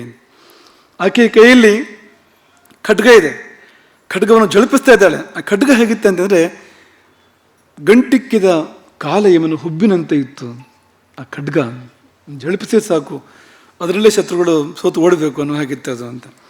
ಆಕೆ ಹಿಂದೆ ಒಂದು ಸೇನೆ, ದೊಡ್ಡ ಸೇನೆ ಆಕೆಯನ್ನು ಅನುಸರಿಸ್ತು. ಅದರಲ್ಲಿ ಮುಖ್ಯವಾಗಿ ಆನೆಗಳ ಸೇನೆ. ಅವಳ ಹಿಂದೆ ಪರ್ವತಗಳು ನಡ್ಕೊಂಡು ಬರ್ತಾ ಇರೋ ಹಾಗಿತ್ತಂತೆ. ಅವಳು ಮುಂದೆ ಹೋಗ್ತಾ ಇದ್ದರೆ ಸಂಪತ್ಕರಿ ದೇವಿ, ಆಕೆ ಹಿಂದೆ ಕೋಟಿ ಸಂಖ್ಯಾತ ಕುಂಜರೋತ್ತಮ, ಕೋಟಿ ಕೋಟಿ ಆನೆಗಳು ಆಕೆಯನ್ನು ಹಿಂಬಾಲಿಸ್ತಾ ಇದ್ವು. ಸಹಸ್ರನಾಮ ಸಂಪತ್ಕರಿ ಸಮಾರೂಢ ಸಿಂಧುರೋ ವ್ರಜ ಸೇವಿತ, ಇದೇ ದೇವಿಯವಳು. ಹಾಗೆ ನೀವು ಇನ್ನು ಸಹಸ್ರನಾಮಾರ್ಚನೆ ಮಾಡುವಾಗ ಆ ಸಂಪತ್ಕರಿ ದೇವಿಯನ್ನು ಮನಸ್ಸಿಗೆ ತಂದ್ಕೊಳ್ಬೇಕು. ಶ್ರೀಲಲಿತೆಯ ಪರಿವಾರ ಅವಳು, ಅಂಕುಶದಿಂದ ಹುಟ್ಟಿ ಬಂದಿರತಕ್ಕಂಥವಳು. ಆನೆಗಳ ಸೈನ್ಯ ಅವಳು ಮುಖ್ಯವಾಗಿರ್ತಕ್ಕಂಥದ್ದು. ರಣಕೋಲಾಹಲ ಎಂಬ ಆನೆ ಆಕೆಯ ವಾಹನ. ದಾಸವಾಣದ ಬಣ್ಣದ ದೇವಿ ಆಕೆ. ಆ ಸಂಪತ್ಕರಿ ಸಮಾರೂಢ, ಸಂಪತ್ಕರಿ ಆಕೆ ಮುನ್ನಡೆಸ್ತಾ ಇದ್ದಂಥ ಸಿಂಧುರ ವ್ರಜ, ಸಿಂಧುರ ಅಂದರೆ ಆನೆ, ಸಿಂಧುರ ವ್ರಜ ಆನೆಗಳ ಸಮೂಹ, ಅವುಗಳಿಂದ ಸೇವಿಸಲ್ಪಟ್ಟವಳು ಎಂಬುದು ಆ ದೇವಿಯನ್ನು ನೆನಪು ಮಾಡ್ಕೊಡ್ತಕ್ಕಂಥ ಪಂಕ್ತಿ ಸಹಸ್ರನಾಮದಲ್ಲಿ. ಸಹಸ್ರನಾಮ ಅಂದರೆ ಏನು? ಇದೇ ಕಥೆ. ಅದು ಇಡೀ ಕಥೆ ಸಹಸ್ರನಾಮದಲ್ಲಿ ಸಂಕ್ಷೇಪವಾಗಿದೆ, ನಾವು ಹೇಳ್ತಾ ಇರ್ತಕ್ಕಂಥ ಕಥೆ. ಅದಾದ ಬಳಿಕ ಯುದ್ಧ ತಾನೇ, ಒಬ್ಬೊಬ್ಬರೇ ದೇವಿಯವರು ಹೊರಗೆ ಬರ್ತಾ ಇದ್ದಾರೆ. ಅಲ್ಲಿ ತನಕ ಗುಪ್ತವಾಗಿದ್ದವರು ಎಲ್ಲೆಲ್ಲೋ ದೇವಿಯಲ್ಲಿ ಅಡಗಿದ್ದವರು ಒಬ್ಬೊಬ್ಬರೇ ಹೊರಗೆ ಬರ್ತಾ ಇದ್ದಾರೆ. ಅದಶ್ರೀ ಲಲಿತಾ ದೇವಿಯಾ ಶ್ರೀ ಪಾಶಾಯುಧ ಸಂಭವ, ಆಕೆಯ ಪಾಶದಿಂದ ಮತ್ತೊಬ್ಬ ದೇವಿ ಹೊರಹೊಮ್ಮಿದಳು. ಅವಳು ಕುದುರೆಯನ್ನು ಏರಿದ್ದಳು ಅಂತ. ಅತಿ ತ್ವರಿತ ವಿಕ್ರಾಂತಿ, ಅವಳ ಗತಿ ಅತ್ಯಂತ ಶೀಘ್ರ. ಮಿಂಚಿನ ಚಲನೆಯ ಅಶ್ವಾರೂಢ ದೇವಿ, ಅವಳ ಹೆಸರು ಹಾಗೆ ಅಶ್ವಾರೂಢ ಅಂತ. ಆಕೆ ಮುಂದಕ್ಕೆ ಚಲಿಸಿದಂತೆ ಸೈನ್ಯದಲ್ಲಿ. ತಯಾ ಸಹ ಹಯಪ್ಪಾಯಂ ಸೈನ್ಯಂ, ಅವಳದೊಂದು ಸೈನ್ಯ ಇದೆ. ಆ ಸೈನ್ಯದಲ್ಲಿ ಕುದುರೆಗಳಿಗೆ ಬಹುಮತ ಇದೆ, ಕುದುರೆಗಳಿಗೆ ಪ್ರಾಧಾನ್ಯ ಇದೆ ಅಂತ. ಹಾಗೆ ಭೂಮಿಯನ್ನೇ ಸೀಳುವಂತೆ ಆ ಕುದುರೆಗಳು ತಮ್ಮ ಕುರಿಪುಟ ತಮ್ಮ ಗೊರಸುಗಳಿಂದ ಭೂಮಿಯನ್ನು ಸೀಳುವಂತೆ ಮುನ್ನಡೆದವು. ನಾನಾ ಪ್ರಕಾರದ ಕುದುರೆಗಳಿದ್ವಂತೆ. ಕುದುರೆಗಳ ವೈವಿಧ್ಯವನ್ನು ಒಂದು ಪಟ್ಟಿ ಮಾಡಿದ್ದಾರೆ ಇಲ್ಲಿ. ವನಾಯುಜ, ಕಾಂಭೋಜ, ಆರಟ್ಟ, ಸಿಂಧು ದೇಶಜ, ಸೈಂಧವ, ಟಂಕಣ, ಪಾರ್ವತೀಯ ಪರ್ವತ ಪ್ರದೇಶದ ಕುದುರೆಗಳು. ಪಾರಶೀಕ ಅಂದರೆ ಇವತ್ತಿನ ಈ ಅರಬ್ ದೇಶಗಳಿದೆಯಲ್ಲ, ಅದನ್ನು ಪಾರಶೀಕ ಅಂತ ಕರೀತಾರೆ. ಪರ್ಷಿಯಾ ಅಂತ ಹೆಸರು ಹಿಂದೆ ಇತ್ತು ನೋಡಿ ಅದಕ್ಕೆ ಅಂತ, ಪಾರಶೀಕ ಅಂತ. ಅಲ್ಲಿ ಕುದುರೆಗಳು. ಅಜಾನ ದೇಶದ ಕುದುರೆಗಳು. ಘಟ್ಟಪುರ, ಘರಟ್ಟ, ಕಾಲವಂತಿಜ ಅಂತ ಆ ಕಾಲವಂತಿ ಪ್ರದೇಶದ ಕುದುರೆಗಳು. ಬಾಕ್ಲಿಕ ಪ್ರದೇಶದ ಬಾಕ್ಲಿಕೆಯ ಎನ್ನುವ ಕುದುರೆಗಳು. ಕಾಡಿನ ಕುದುರೆಗಳು, ವನೋದ್ಭೂತ, ವನಾಯುಜ ಅಂತ ಹೇಳ್ತಾರೆ, ಕಾಡಿನ ಕುದುರೆಗಳು. ಗಂಧರ್ವರ ಕುದುರೆಗಳು, ಗಾಂಧರ್ವಾಹ. ಪ್ರಾಗ್ದೇಶಜ ಪೂರ್ವ ದೇಶದ ಕುದುರೆಗಳು, ಕೈರಾತ ಕಿರಾತ ದೇಶಗಳ ಕುದುರೆಗಳು, ಪ್ರಾಂತ ದೇಶೋದ್ಭವ ಗಡಿನಾಡಿನ ಕುದುರೆಗಳು ಅಂತ ವೈವಿಧ್ಯಗಳಿದೆ. ಒಂದೊಂದು ಕುದುರೆದ್ದು ಲಕ್ಷಣಗಳು ಮತ್ತೊಂದೆಲ್ಲ ಬೇರೆ ಬೇರೆ ಆಗ್ತದೆ ಅಂತ. ಈ ಕುದುರೆಗಳ ಗುಣ ಏನಂದ್ರೆ ಸ್ವಾಮಿ ಚಿತ್ತ ವಿಶೇಷ ಜ್ಞಾನ, ಮೇಲೆ ಕುಳಿತವನ ಮನಸ್ಸನ್ನು ಅರಿಯುವ ಶಕ್ತಿ ಇದೆ ಅವಕ್ಕೆ ಅಂತ ಹೇಳಬೇಕಾಗಿಲ್ಲ ಅಂತ. ಅಷ್ಟು ವಿಜ್ಞಾನ ಮುಂದುವರೆದಿಲ್ಲ ಅವತ್ತು. ಮೇಲೆ ಕುಳಿತವನ ಮನಸ್ಸನ್ನು ಹೊಂದಿಕೊಂಡು ಆ ಕುದುರೆ ನಡೀತದೆ ಅಂತ. ಪುಷ್ಪಕ ವಿಮಾನ ಇದ್ದಿದ್ದು ಹೀಗೆ ಅಂತ. ಪುಷ್ಪಕ ವಿಮಾನಕ್ಕೊಬ್ಬ ಸಾರಥಿ ಬೇಕು ಅಂತಿಲ್ಲ ಅಂತ. ಯಾಕೆಂದರೆ ಅದು ಕಾಮಗ ಅಂದರೆ ಅದರ ಸ್ವಾಮಿ ಯಾರಿರ್ತಾನೋ, ಯಜಮಾನ ಯಾರಿರ್ತಾನೋ ಅವನ ಮನಸ್ಸನ್ನು ಅದು ಅರ್ಥ ಮಾಡ್ಕೊಳ್ತದೆ ಅದು ಅಂತ. ತಕ್ಕಂತೆ ಮುಂದುವರಿತದೆ ಅದು ಅಂತ. ಇಷ್ಟು ದೂರ ಬಂದಿಲ್ಲ ವಿಜ್ಞಾನ, ಬರಲೂಬಾರ್ದು. ಬಂದರೆ ತುಂಬ ತೊಂದರೆ ಇರ್ಬೋದು. ಹಾಗೆ ಬಂದುಬಿಟ್ರೆ ಒಂದು ವೇಳೆ. ಅಂಥ ಕುದುರೆಗಳು ತುಂಬ ಲಕ್ಷಣಪ್ರದವಾದ ಕುದುರೆಗಳು. ಪಂಚಧಾರಾಸು ಶಿಕ್ಷಾಢ್ಯ, 5 ಬಗೆಯ ನಡುಗೆಗಳನ್ನು ಬಲ್ಲಂಥ ಕುದುರೆಗಳು. ಆಮೇಲೆ ಅವುಗಳಿಗೆ ದೇವಪದ್ಮ, ದೇವಮಣಿ, ದೇವಸ್ವಸ್ತಿಕ, ಅರ್ಧಸ್ವಸ್ತಿಕ ಹೀಗೆಲ್ಲ ಪುಂಸ್ವರ, ದಂಟಿಕ ಇದೆಲ್ಲ ಕುದುರೆಯ ಜಾತಿ ಭೇದಗಳು. ಈ ಕುದುರೆಗಳು ಯಾರಲ್ಲಿವೆಯೋ ಅವನಿಗೆ ರಾಜ್ಯ ಪ್ರಾಪ್ತಿ ಆಗ್ತದೆ. ಅಂಥ ಲಕ್ಷಣದ ಕುದುರೆಗಳು ಆಕೆಯ ಬಳಿಯಲ್ಲಿ, ಆಕೆಯ ಸೈನ್ಯದಲ್ಲಿದ್ವು. ಆಕೆಯದೊಂದು ವಿಶೇಷವಾದ ಕುದುರೆ ಇದೆ. ಅದರ ಹೆಸರು ಅಪರಾಜಿತ ಅಂತ. ಅಶ್ವಾರೂಢ ದೇವಿ ಏರುವ ಕುದುರೆ ಯಾವುದು ಅಂದರೆ ಅಪರಾಜಿತ ಅಂತ. ಅಪರಾಜಿತ ಅಂದರೆ ಏನು? ಸೋಲು ಗೊತ್ತಿಲ್ಲ ಅದಕ್ಕೆ ಅಂತ, ಎಂದೂ ಸೋತಿಲ್ಲ ಅಂತ. ಅಂಥ ಸೋಲರಿಯದ ಅತಿ ತೇಜಸ್ವಿಯಾದ, ಅತ್ಯಂತ ವೇಗಶಾಲಿ ಆಗಿರ್ತಕ್ಕಂಥ, ಅದ್ಭುತವಾಗಿರ್ತಕ್ಕಂಥ ಅಪರಾಜಿತ ಎಂಬ ಕುದುರೆಯನ್ನು ಆಕೆ ಏರ್ತಾಳೆ, ಏರಿ ಯುದ್ಧಕ್ಕೆ ಮುನ್ನಡೆತಾಳೆ. ಆ ಕುದುರೆಯ ವರ್ಣನೆ ಅದ್ಭುತವಾಗಿದೆ. ಇರಲಿ. ಆಕೆಗೆ 4 ಬಾಹುಗಳು, 4 ಬಾಹುಗಳಲ್ಲಿ ಪಾಶ ಅಂಕುಶ, ತನ್ನ ಅಮ್ಮನ ಹಾಗೆ ಲಲಿತಾ ತ್ರಿಪುರ ಸುಂದರಿ ಹಾಗೆ ಪಾಶ ಅಂಕುಶಗಳಿದೆ. ವೇತ್ರ ಅಂದರೆ ಬೆತ್ತ ಇದೆ ಒಂದು ಕೈಯಲ್ಲಿ, ಇನ್ನೊಂದು ಕೈಯಲ್ಲಿ ಹಯವಲ್ಗ ಅಂದರೆ ಕಡಿವಾಣ ಇದೆ. ಬೆತ್ತ, ಕಡಿವಾಣ, ಪಾಶ ಅಂಕುಶಗಳನ್ನು ಧಾರಣೆ ಮಾಡಿರ್ತಕ್ಕಂಥ ಅಶ್ವಾರೂಢಾದೇವಿ ಆಕೆ ತನ್ನ ಅಶ್ವಸೇನದ ಜೊತೆಯಲ್ಲಿ ಯುದ್ಧಕ್ಕಾಗಿ ಮುನ್ನಡೆದಳು.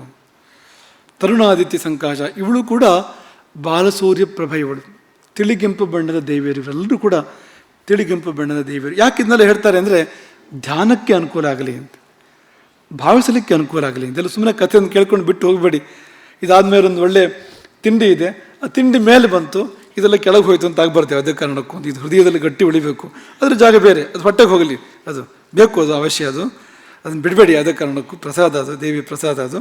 ಆದರೆ ಇದ್ರ ಜಾಗ ಬೇರೆ, ಅದರ ಜಾಗ ಬೇರೆ. ಇದನ್ನು ಭದ್ರವಾಗಿ ಹೃದಯದಲ್ಲಿ ಧಾರಣೆ ಮಾಡಬೇಕು. ಯಾಕೆಂದರೆ ನಾಳೆ ನಿಮಗೆ ಸಂದರ್ಭ ಬಂದಾಗ ಈ ಅಶ್ವಾರೂಢ ದೇವಿಯ ಸ್ಮರಣೆ ಆಗುವಂತೆ ಇರಬೇಕು. ಆ ತರುಣಾದಿತ್ಯ ವರ್ಣದ ಚತುರ್ಬಾಹುಗಳು, ಆ ಚತುರ್ಬಾಹುಗಳಲ್ಲಿ ಪಾಶ, ಅಂಕುಶ ಮತ್ತು ವೇತ್ರ, ಬೆತ್ತ ಮತ್ತು ಕಡಿವಾಣಗಳು ಹಿಡಿದಿರ್ತಕ್ಕಂಥ ಅದ್ಭುತವಾಗಿರ್ತಕ್ಕಂಥ ಅಶ್ವಾರೂಢ ದೇವಿಯ ಸ್ಮರಣೆ ಮಾಡಿದರೆ ವಿಶೇಷ ಫಲಗಳಿದೆ. ಅದಕ್ಕೆ ಇವಳು ಸಹಸ್ರನಾಮದಲ್ಲಿ ಬರ್ತಾಳೆ. ಇವಳು ಕೂಡ ಅಶ್ವಾರೂಢಾಧಿಷ್ಠಿತ ಅಶ್ವ ಕೋಟಿ ಕೋಟಿ ವಿರಾವೃತ ಸಹಸ್ರನಾಮ. ಅಶ್ವಾರೂಢ ದೇವಿ ಆಕೆಯಿಂದ ಅಧಿಷ್ಠಿತವಾದ, ಆಕೆ ಮುನ್ನಡೆಸುವಂಥ ಅಶ್ವ ಕೋಟಿ ಕೋಟಿಗಳು ಅಂತ, ಕೋಟ್ಯಂತರ ಅಶ್ವಗಳಿಂದ ಆವೃತಲಾಗಿರ್ತಕ್ಕಂಥ ಲಲಿತಾ ದೇವಿ ಅಂತ. ಹಾಗಾಗಿ ಇದು ಕೂಡ ಸಹಸ್ರನಾಮದಲ್ಲಿದೆ.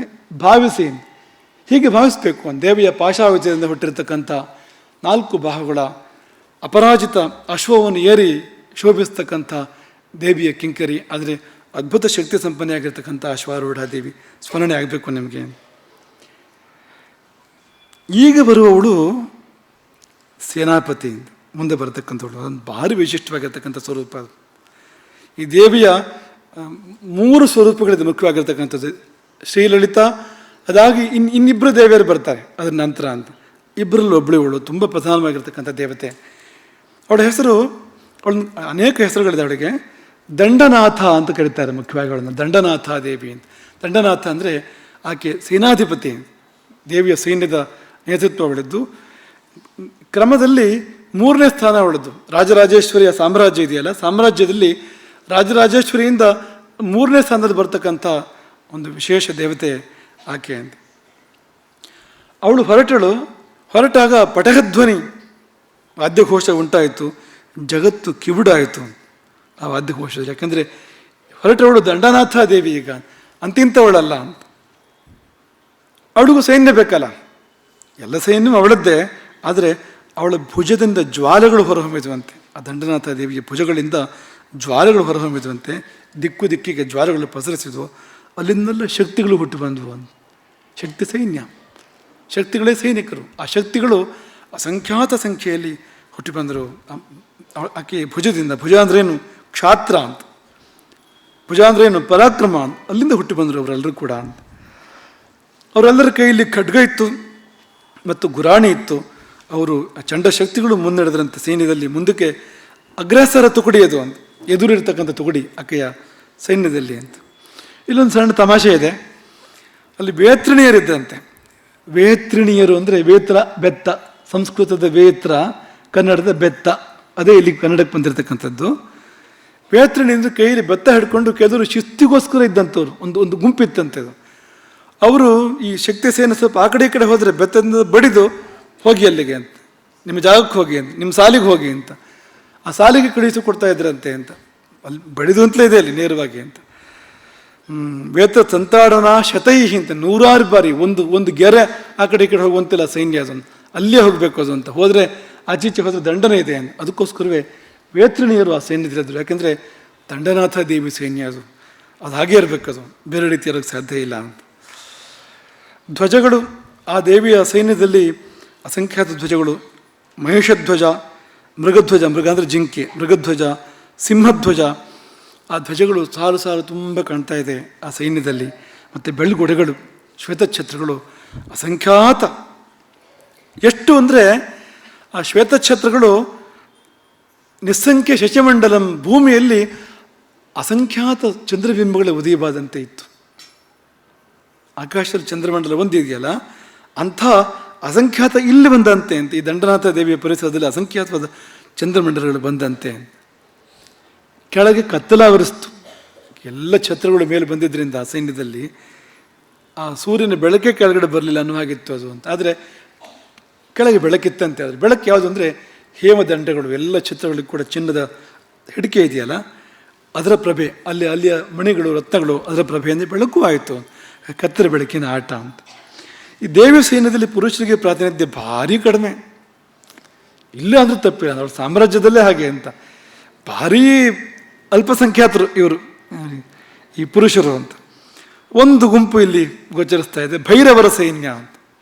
ಭೈರವರ ಸೈನ್ಯ ಇದೆ, ದಂಡನಾಥ ದೇವಿಯ ವ್ಯಾಪ್ತಿಯಲ್ಲಿದೆ. ಅದು ಚಂಡ, ಉಚ್ಚಂಡ ಮೊದಲಾಗಿರ್ತಕ್ಕಂಥ ಭೈರವರು, ಶೂಲಪಾಣಗಳು, ಕೈಯಲ್ಲಿ ಶೂಲವನ್ನು ತರಿಸಿರ್ತಾರೆ ಅವರೆಲ್ಲರೂ ಕೂಡ.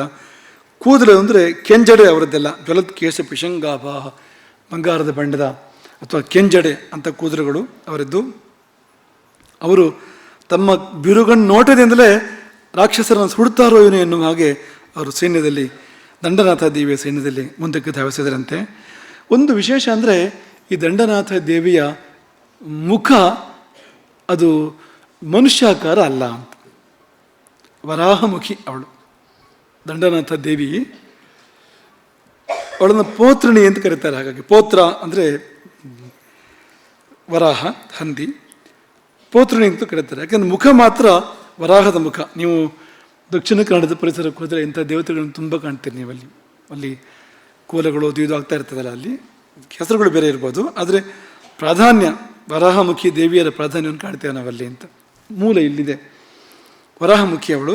ಹಾಗಾಗಿ ಒಂದು ವರಾಹ ಸೈನ್ಯ, ವರಾಹಮುಖಿಯರ ಸೈನ್ಯ, ಮುಖಿಯರಾದ ಅಸಂಖ್ಯಾತ ದೇವಿಯರ ಸೈನ್ಯ ಆಕೆಯ ಒಟ್ಟಿಗೆ ಇತ್ತು. ನಾಯಕಿಯನ್ನು ಅನುಚರಿಯರು ಹೋಲ್ತಾ ಇದ್ರು ಅಂತ. ಅವಳ ಹಾಗೆ ಮುಖ, ಅವಳ ಹಾಗೆ ಶರೀರ, ಅವಳ ಹಾಗೆ ಆಯುಧಗಳು ಎಲ್ಲವೂ ಅವಳಂತೆ ಅಂಥವರು ಅಂತ. ಮತ್ತು ಅವರ ಕೋರದಾರಿಗಳಿಂದ ಬೆಂಕಿ ಬರ್ತಾ ಇತ್ತಂತೆ, ಹೊಗೆ ಬರ್ತಾ ಇತ್ತಂತೆ ಅಂಥದ್ದು. ಅವರೆಲ್ಲರೂ ಕೂಡ ಮಹಿಷ ವಾಹನವನ್ನು ಏರಿ, ಕೋಣಗಳ ವಾಹನವನ್ನು ಏರಿ ಮುಂದಕ್ಕೆ ಚಲಿಸಿದ್ರು. ಏತನ್ಮಧ್ಯೆ ದಂಡನಾಥ ದೇವಿ ರಥ ಬಿಡಿದಳು ಅಂತ. ಯಾಕೆಂದರೆ ಅವಳದ್ದು 3 ವಾಹನಗಳಿದೆ ಅವಳದ್ದು. ಒಂದು ಕಿರಿಚಕ್ರ ಅಂತ ರಥ, ಕಿರಿ ಅಂದರೆ ಹಂದಿ, ಕಿರಿಚಕ್ರ ಅಂತ ಒಂದು ರಥ ಆಕೆಯದ್ದು. ಆ ರಥದಿಂದ ಇಳಿದು ಒಂದು ದೊಡ್ಡ ಸಿಂಹವನ್ನು ಇರ್ತಾಳೆ, ಮಹಾಸಿಂಹ ಅದನ್ನು ಇರ್ತಾಳೆ. ಸಿಂಹದ ಹೆಸರೇ ವಜ್ರಘೋಷ, ಹೆಸರೇ ಅಂಥದ್ದು ಅಂತ. ಅತ್ಯಂತ ಭಯಂಕರವಾಗಿರ್ತಕ್ಕಂಥ ಪರ್ವತಾಕಾರದ ಒಂದು ಅದ್ಭುತ ಸಿಂಹ ಅದು. ಯೋಜನ ತ್ರಯಮುತ್ತಂಗ, 3 ಯೋಜನ ಎತ್ತರದ ಆ ಅದ್ಭುತವಾಗಿರ್ತಕ್ಕಂಥ ಸಿಂಹವನ್ನು ಏರಿ ದಂಡನಾಥ ದೇವಿ ಆಕೆ ಹೊರಟ್ರೆ ಮೂಜಗವು ನಡುಗಿತು. ದೇವತೆಗಳನ್ನು ಭಯ ಆವರಿಸಿತು. ಭೂಮಿಯನ್ನು ಸೀಳಿ ಬಿಡ್ತಾಳೋ ಏನೋ ಈ ದೇವಿ, ಇವಳ ಸಿಟ್ಟನ್ನು ನಿಯಂತ್ರಣ ಮಾಡದೇ ಇದ್ದರೆ ಪ್ರಪಂಚವನ್ನು ಸುಟ್ಟು ಬಿಡ್ತಾಳೋ ಏನೋ ಎನ್ನುವಂತೆ ಇದ್ದಂತೆ ಅವಳ ಆ ಒಂದು ಹೊರಡುವಂಥ ಅಬ್ಬರ ಅಂತ. ಮೊಸಲ ಆಯುಧ ಅವಳದು, ಮೊಸಲಘಾತ, ಮೊಸಲದ ಅವಳ ಆಯುಧ ಹಲ ಮತ್ತು ಮೊಸಲ. ಬಲರಾಮನ ಹಾಗೆ, ಬಲರಾಮನಿಗೂ ಕೂಡ ನೇಗಿಲು, ಹಲ ಆಯುಧ ಮತ್ತು ಇನ್ನೊಂದು ಮೊಸಲ, ಹಾಗೆ ಅವಳದು ಕೂಡ ಅದೆರಡು ಆಯುಧಗಳು. ಸುರರು ಭಯಗೊಂಡು ಆಕೆಯನ್ನು ಸ್ತೋತ್ರ ಮಾಡ್ತಾರೆ. ದೂರಧೃತ ವಿಮಾನಾಶ್ಚ, ತಮ್ಮ ವಿಮಾನಗಳನ್ನು ದೂರ ನಿಲ್ಲಿಸ್ಕೊಂಡು ದೇವತೆಗಳು, ಹತ್ತಿರ ಕೂಡ ಬರದೆ ಬಹಳ ದೂರದಲ್ಲಿ ನಿಲ್ಲಿಸ್ಕೊಂಡು, ಸಂತ್ರಾಸಾತ್ ಅಂದರೆ ಬೆದರದ ಕಣ್ಣುಗಳಿಂದ ಆಕೆಯನ್ನು ನೋಡಿದರು, ದಂಡನಾಥ ದೇವಿಯನ್ನು ಅಂತ ಸ್ತೋತ್ರವನ್ನು ಮಾಡ್ತಾರೆ. ಸ್ತೋತ್ರ 12 ನಾಮ, ಅದು ಕಳೆದ ವರ್ಷವೂ ಕೂಡ ಇದನ್ನು ನಾವು ಪ್ರಸ್ತಾಪ ಮಾಡಿದ್ವು. 12 ನಾಮಗಳು ದಂಡನಾಥ ದೇವಿಯ 12 ನಾಮಗಳು. ಒಂದೇ ಫಲ ಇದಕ್ಕಿದೆ, ವಿಶಿಷ್ಟ ಫಲ ಇದೆ. 12 ನಾಮ ನಿಮಗೆ 1 ನಿಮಿಷ ಕೂಡ ಬೇಡ ಪೂರ್ತಿಯಾಗಿ ಆ 12 ನಾಮವನ್ನು ಉಚ್ಚಾರಣೆ ಮಾಡೋದಕ್ಕೆ 1 ನಿಮಿಷ ಕೂಡ ಬೇಕಾಗಲಾರದು. ಆದರೆ ತುಂಬ ಒಳ್ಳೆಯದೊಂದು ಫಲ ಇದಕ್ಕೆ ಬೇಕಾದ ಫಲ ಇದೆ ಅಂತ.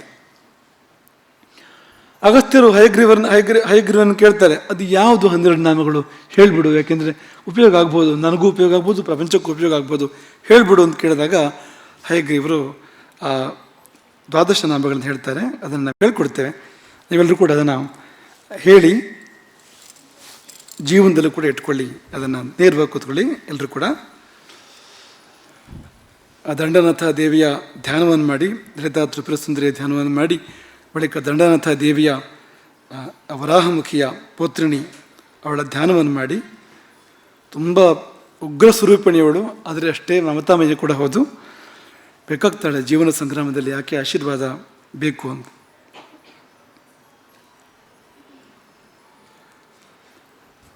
ಪಂಚಮೀ ದಂಡನಾಥಾಚ ಸಂಕೇತ ಸಮಯೇಶ್ವರಿ ತಥಾ ಸಮಯ ಸಂಕೇತ ವಾರಾಹಿ ಪೋತ್ರಿಣಿ ತಥಾ ವಾರ್ತಾಲಿ ಚ ಮಹಾಸೇನಾ ಅಪ್ಯಾಜ್ಞಾ ಚಕ್ರೇಶ್ವರಿ ತಥಾ ಅರಿಘ್ನೀತಿ ಚ ಸಂಪ್ರೋಕ್ತಂ ನಾಮದ್ವಾದಶಕಂ ಮುನೇ. ನಿಮಗೆ ಕೊಟ್ಟ ಮುದ್ರಣದ ಪ್ರತಿಯಲ್ಲಿದೆ ಇದು. ನಿಮ್ಮ ಕೈಲಿ ಏನೊಂದು ದೇವಿಯ ಸ್ತೋತ್ರದ ಕೊಟ್ಟಿದೆಯಲ್ಲ, ಅದರಲ್ಲಿ 16 ನಾಮಗಳು, ಲಲಿತಾ ಪಂಚವಂಶತಿ ಇದೆಲ್ಲವೂ ಕೂಡ ಇದೆ, 12 ನಾಮ ಎಲ್ಲವೂ ಇದೆ, ಅದರಲ್ಲಿ ಇದೆ ಈ ಶ್ಲೋಕ, ಈ ನಾಮಗಳಿದೆ. ಪಂಚಮಿ ಆಕೆಯ 12 ನಾಮಗಳು ಯಾವುದೆಲ್ಲ ಅಂದರೆ, ಒಂದು ಪಂಚಮಿ, ಕಾರಣ ಇದೆ ಪಂಚಮಿ ಅನ್ನೋದಕ್ಕೆ, ಆಕೆಯ ರಥಕ್ಕೆ ಪಂಚಪರ್ವಗಳು ಪಂಚಮಿ. ದಂಡನಾಥ, ಯಾಕೆಂದರೆ ದಂಡನಾಯಕಿ ಅವಳು ಲಲಿತಾದೇವಿಯ ಸೈನ್ಯಕ್ಕೆ. ಸಂಕೇತ ಸಮಯೇಶ್ವರಿ, ಸಮಯ ಸಂಕೇತ. ವಾರಾಹಿ, ವರಾಹಮುಖಿ ಅವಳು, ಹಾಗಾಗಿ ವಾರಾಹಿ. ಪೋತ್ರಿಣಿ, ಅದೇ ಅರ್ಥ, ಪೋತ್ರಿಣಿ ಅಂದರೆ ವಾರಾಹಿ ಅಂತಲೇ ಅರ್ಥ ಅದಕ್ಕೆ. ವಾರ್ತಾಲಿ, ಮಹಾಸೇನಾ, ಆಜ್ಞಾ ಮಾಡ್ತಾಳೆ, ಹಾಗಾಗಿ ಆಜ್ಞಾ. ಚಕ್ರೇಶ್ವರಿ, ಈ 12 ನಾಮಗಳು ಆಕೆ ಇದ್ದು. ಅರಿಘ್ನಿ ಅಂತ ಕೊನೆಯ ನಾಮ. ಅರಿಘ್ನಿ ಅಂದರೆ ಶತ್ರು ಸಂಹಾರಣಿ ಅಂತ, ಅರಿಘ್ನಿ ಅಂತ. ತುಂಬ ಫಲ ಇದೆ ಇದಕ್ಕೆ. ಅದು ಒಂದೇ ಫಲವನ್ನು ಉಲ್ಲೇಖ ಮಾಡ್ತಾರೆ, ಅದನ್ನು ಕೇಳ್ಕೊಳ್ಳಿ. ನಾಮ 12 ವಜ್ರಪಂಜರ ಮಧ್ಯಗ. ನೀವು 12 ನಾಮಗಳನ್ನು ಹೇಳ್ತಾ ಬಂದರೆ ಒಂದು ವಜ್ರಪಂಜರದ ಒಳಗಡೆ ಇರ್ತೀರಿ ನೀವು ಅಂತ. ತಾನಾಗಿ ನಿಮ್ಮನ್ನು ಒಂದು ವಜ್ರಪಂಜರ ಆವರಿಸ್ತದೆ, ವಜ್ರ ಕವಚ ಆವರಿಸ್ತದೆ, ರಕ್ಷಣೆ ಮಾಡ್ತದೆ ನಿಮ್ಮನ್ನು ಅಂತ. ಸಂಕಟೇ ದುಃಖ ಮಾಪ್ನೋತಿ ನ ಕದಾಚನ ಮಾನವ. ಎಂಥ ಕಷ್ಟ ಬಂದರೂ ನೀವು ಎದೆಗುಂದೋದಿಲ್ಲ ಅಂತ ಇದರ ಫಲ. ಯಾವ ಕಷ್ಟದಲ್ಲಿಯೂ ಕೂಡ, ಎಂತಹ ವಿಷಮ ಪರಿಸ್ಥಿತಿಯಲ್ಲೂ ಕೂಡ, ಇನ್ನೇನು ತಲೆ ಹೋಗುವಂಥ ಸಂದರ್ಭ ಇದ್ದರೂ, ಸರ್ವಸ್ವ ಹರಣದ ಸಂದರ್ಭ ಇದ್ದರೂ ಎದೆಗುಂದೋದಿಲ್ಲ ಅಂತ, ಧೈರ್ಯಗೆಡೋದಿಲ್ಲ ಅಂತ. ನೀವು ಸಾಮಾನ್ಯವಾಗಿ ಯಾವ ಸ್ತೋತ್ರ ಮಂತ್ರಕ್ಕೂ ಈ ಫಲ ಇರೋದಿಲ್ಲ. ಇದೊಂದು ಅಪರೂಪದ ಒಂದು ಮಂತ್ರ ಇದು ಅಂತ, ಅಪರೂಪದ ಒಂದು ಸ್ತೋತ್ರ ಇದು ಅಂತ. ಯಾಕೆಂದರೆ ಇದು ಧೈರ್ಯ ಫಲ, ಇದಕ್ಕೆ ಸ್ಥೈರ್ಯ ಫಲ ಇದಕ್ಕೆ. ಕಂಗೆಡದೇ ಇರುವಂಥದ್ದು ಅದು ಫಲ ಅಂತ. ಹಾಗಂತ ಬೇರೆ ಫಲಗಳಿಲ್ಲ ಅಂತಲ್ಲ. ಉದಾಹರಣೆಗೆ ಅರಿಘ್ನಿ ಅಂತ 12ನೇ ನಾಮ ಆಕೆಯದ್ದು. ಇದನ್ನು ಪಠನೆ ಮಾಡಿದರೆ ಶತ್ರುನಾಶ ಆಗ್ತದೆ ತಾನೇ ತಾನಾಗಿ, ನಮಗೆ ವಿಜಯ ಪ್ರಾಪ್ತ ಆಗ್ತದೆ. ಅದೆಲ್ಲ ಹೇಳಿಲ್ಲ ಅವರು, ಅಂತ ಎಷ್ಟೋ ಫಲಗಳಿದೆ ಅದಕ್ಕೆ. ಒಂದನ್ನು ಹೇಳಿರೋದು ಏನು ಅಂದರೆ, ಈಕೆ ಚಿತ್ತಸ್ಥೈರ್ಯವನ್ನು ಕೊಡ್ತಾಳೆ, ನಮ್ಮ ಮನಸ್ಸನ್ನು ಗಟ್ಟಿ ಮಾಡ್ತಾಳೆ. ಅಗತ್ಯ ಇದೆ, ತುಂಬ ಅಗತ್ಯ ಇದೆ. ಎಷ್ಟೋ ಸಾರಿ ನಾವು ಸೋತು ಹೋಗೋದು ಯಾವುದರಿಂದ ಅಂದರೆ, ಮನಸ್ಸು ಕಂಗೆಟ್ಟು ಧೈರ್ಯಗೆಟ್ಟು ನಾವು ಸೋಲುವಂಥದ್ದು. ಧೈರ್ಯ ಒಂದಿದ್ರೆ ಒಂದಲ್ಲ ಒಂದು ದಿವಸ ಒಳ್ಳೇದಾಗ್ತದೆ. ಆ ಧೈರ್ಯವೇ ಕೆಟ್ಟು ಹೋದ್ರೆ ಆತ್ಮಹತ್ಯೆ ಮಾಡಿಕೊಡ್ತಾನವನು, ಕುಸಿದೇ ಸೋಲ್ತಾನವನು. ಮನೆಗೆ ಕಳ್ಳ ಬಂದಾಗ ನಾವು ಧೈರ್ಯವಾಗಿದ್ದರೆ ಒಂದು ಸಾಧ್ಯತೆ ಇದೆ, ನಾವು ಗೆಲ್ಲಬಹುದು, ಕಳ್ಳನನ್ನು ಹಿಡಿಬೋದು. ಆದರೆ ಧೈರ್ಯ ಗೆಟ್ಟರೆ ಸಾಧ್ಯತೆ ಇಲ್ಲ, ಶರಣಾಗತ್ತೆ ಅದು ಅಂತ. ಹಾಗಾಗಿ ಧೈರ್ಯಗೆಡಬಾರ್ದು. ನೋಡಿ, ಈ ಫಲ ಆ ಸ್ತೋತ್ರಕ್ಕಿದೆ ಅಂತ. ನಿಮಗೆ ಮಠದ ಗೀತದ ನೆನಪು ಮಾಡಿಕೊಡ್ತೇನೆ ಈಗ ಒಂದು ಸರ್ತಿ. ಕಷ್ಟಗಳ ಕೊಡಬೇಡ ಎನ್ನಲಾರೆ ರಾಮ, ಕಷ್ಟ ಸಹಿಸುವ ಸಹನೆ ಕೊಡು ಎನಗೆ ರಾಮ, ಕಷ್ಟ ಸಹಿಸುವ ಸಹನೆ ಇನ್ನಷ್ಟು ರಾಮ, ಕಷ್ಟ ಸಹಿಸುವ ಸಹನೆ ನಿನ್ನಷ್ಟು ರಾಮ. ಇನ್ನಷ್ಟು, ನಿನ್ನಷ್ಟು. ಸಹನೆ ಅಂದ್ರೇನು? ಶಕ್ತಿ ಅಂತದ್ದು. ಆ ಸಹನೆ ಶಬ್ದಕ್ಕೆ ಸಂಸ್ಕೃತದಲ್ಲಿ ದೌರ್ಬಲ್ಯ ಅಂತ ಅರ್ಥ ಇಲ್ಲ ಅಂತ, ಕನ್ನಡದಲ್ಲಿ ದೌರ್ಬಲ್ಯ ಅನ್ನೋ ಥರ ಪ್ರಯೋಗ ಆಗ್ತದೆ. ಹಾಗಲ್ಲ ಅದು ಅಂತ. ಈ ಆ ಧಾತುವಿಗೆ ಶಕ್ತಿ ಅಂತ ಅರ್ಥ ಇದೆ. ಒಂದು ವಿಷಯ ನೆನ್ಪಿಟ್ಕೊಳ್ಳಿ, ಇನ್ನೊಬ್ಬರಿಗೆ ಹೊಡೆಯೋದಕ್ಕೆ ಏನು ಶಕ್ತಿ ಬೇಕೋ ಅದಕ್ಕಿಂತ ಹೆಚ್ಚು ಶಕ್ತಿ ಸಹಿಸೋದಕ್ಕೆ ಬೇಕಾಗ್ತದೆ. ಹೊಡೆದಿದ್ದನ್ನು ತಿನ್ನಬೇಕಾದ್ರೆ, ತಿಂದು ನಾವು ಗಟ್ಟಿ ಇರಬೇಕಾದ್ರೆ, ವಿಚಲಿತವಾಗದೆ ಇರಬೇಕಾದ್ರೆ ಹೆಚ್ಚು ಶಕ್ತಿ ಬೇಕಾಗ್ತದೆ. ಭೀಮಸೇನಂತ ಉದಾಹರಣೆ ಕೊಡ್ತಾರೆ. ಒಂದು ಬಕನ ಬಂಡಿ ಊಟದ ಕಥೆ ನೀವು ಕೇಳಿರ್ತೀರಿ. ಬಕನ ಬಂಡಿ ಊಟ ಮಾಡ್ತಾ ಇದ್ನಲ್ಲ ಭೀಮಸೇನ, ಬಕ ನೋಡ್ತಾನೆ, ಇವನೇ ಪೂರ್ತಿ ಎಲ್ಲ ತಿಂದಾಕ್ಬಿಟ್ನಲ್ಲ. ಈಗ ತನಗೆ ಅಂತ ಬಂದ ಬಂಡಿ, ಆ ಬಂಡಿ ತೊಗೊಂಡು ಬಂದೇನೆ ಪೂರ್ತಿ ಊಟ ಮಾಡಿ ಮುಗಿಸ್ಬಿಟ್ನಲ್ಲ. ಕೋಪ ಬಂತಂತೆ ಬಕನಿಗೆ. ಹಿಂದಿನಿಂದ ಹತ್ತು ಬಂದು ರಥ ಆ ಬಂಡಿಯನ್ನು ಭೀಮನ ಬೆನ್ನಿಗೆ ಗುದ್ದುತ್ತಾನು. 1, 2, 3, 4 ಬಾರಿ ಗುದ್ದಿದ್ರೆ ಅವನು ಹೇಗಿದ್ದ ಭೀಮ ಅಂದರೆ, ಆ ತುತ್ತು ಹೆಚ್ಚು ಕಡಿಮೆ ಆಗಲಿಲ್ಲ ಅಂತ. ಊಟ ಮಾಡ್ತಾ ಇದ್ನಲ್ಲ ಭೀಮ, ಕೊನೆ ಪಕ್ಷ ತುತ್ತು ಹೆಚ್ಚು ಕಡಿಮೆ ಆಗಿದ್ರೆ ಒಂದು ಮರ್ಯಾದೆ ಇರ್ತಿತ್ತು ಅವನಿಗೆ, ಬಕಾಸುರನಿಗೆ. ಆದರೆ ತುತ್ತು ಕೂಡ ಹೆಚ್ಚು ಕಡಿಮೆ ಆಗಲಿಲ್ಲ ಅಂತಂದರೆ ಏನಾಗೋದೇ ಇಲ್ಲ ಅಂತ. ಯಾವ ಕಷ್ಟ ಬರಲಿ, ಯಾವ ಆಘಾತ ಬರಲಿ ವಿಚಲಿತ ಆಗೋದಿಲ್ಲ ಅಂತ. ಕಷ್ಟಗಳನ್ನು ಎದುರಿಸುವಂಥ ಪರಿ ಯಾವುದು ಅಂದರೆ ಏನೂ ಆಗದಂತೆ ಇರೋದು ಅಂತ. ನಮಗೆ ಹಾಗಿರೋಕ್ಕೆ ಸಾಧ್ಯವೇ? ನಿಮಗೆ ನೋಡಿ ಒಂದ್ಸತಿ, ಕಷ್ಟವೇ ಇಲ್ಲ ಅಂತ. ಎಂತಹ ಕಷ್ಟ ಬಂದಾಗಲೂ ಯಾವ ಕಷ್ಟವೂ ಬರದಂತೆ ಸಹಜವಾಗಿ ಇರೋಕ್ಕೆ ಸಾಧ್ಯವೇ ನಿಮಗೆ? ಕಷ್ಟ ಉಳಿಯೋದಿಲ್ಲ ಆಮೇಲೆ. ಏನೇ ಆದರೂ ಏನೂ ಆಗದಂತೆ ಇರಬೇಕು. ಏನೇ ಆಗಲಿ, ಎಂಥ ಪರಿಸ್ಥಿತಿಯೇ ಬರಲಿ, ಏನೂ ಆಗದವರಂತೆ ಸಹಜವಾಗಿ ನಿತ್ಯ ಇದ್ದಾಗ ಇದ್ಬಿಡ್ಲಿಕ್ಕೆ ಸಾಧ್ಯವ ನಮಗೆ? ನಿಮಗೆ ಯಾವ ಕಷ್ಟವೂ ಕಷ್ಟ ಅಲ್ಲ, ಎಲ್ಲ ಕಷ್ಟಗಳನ್ನು ಕೂಡ ಆಡ್ತೀರಿ ನೀವು. ಅದನ್ನು ಕೊಡುವ ಸ್ತೋತ್ರ ಇದು ಅಂತ. ಆ ಚೈತನ್ಯವನ್ನು, ಆ ಒಂದು ಶಕ್ತಿಯನ್ನು ಕೊಡ್ತದೆ. ಇದು ತುಂಬ ಮುಖ್ಯವಾಗಿರ್ತಕ್ಕಂಥದ್ದು. ನಮಗೆ ಪ್ರಹಾರಕ್ಕೆ ಶಕ್ತಿ ಬೇಡ.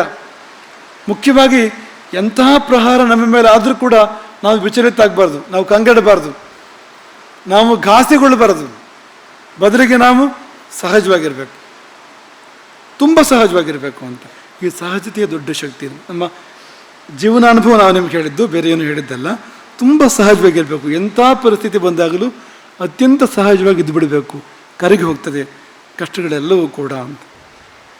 ಹೀಗೆ ಆ ಸಂಕೇತ ದೇವಿಯನ್ನು, ಸಮಯೇಶ್ವರಿಯನ್ನು, ವಾರ್ತಾಲಿಯನ್ನು, ಅರಿಘ್ನಿ, ಪೋತ್ರಿಣಿ, ವಾರಾಹಿಯನ್ನು, ದಂಡನಾಥ ದೇವಿಯನ್ನು ದೇವತೆಗಳೆಲ್ಲ ಸ್ತೋತ್ರ ಮಾಡ್ತಾರೆ. ಅವರೆಲ್ಲರ ಅನುಗ್ರಹಕ್ಕಾಗಿಯೇ ಆಕೆ ಮುಂದೆ ಚಲಿಸಿದಳು. ಕಿರಿಚಕ್ರ ರಥ ಅಥವಾ ದಂಡನಾಥ ದೇವಿಯ ಸಿಂಹ, ವಜ್ರಘೋಷ ಎಂಬ ಸಿಂಹ, ಆ ಸಿಂಹ ಮುಂದಕ್ಕೆ ಚಲಿಸಿತು. ಲೋಕಾನುಗ್ರಹಕ್ಕಾಗಿ, ಪ್ರಪಂಚಕ್ಕೆ ಶ್ರೇಯಸ್ಸನ್ನುಂಟು ಮಾಡೋದಕ್ಕೋಸ್ಕರವಾಗಿ ಅಂತ.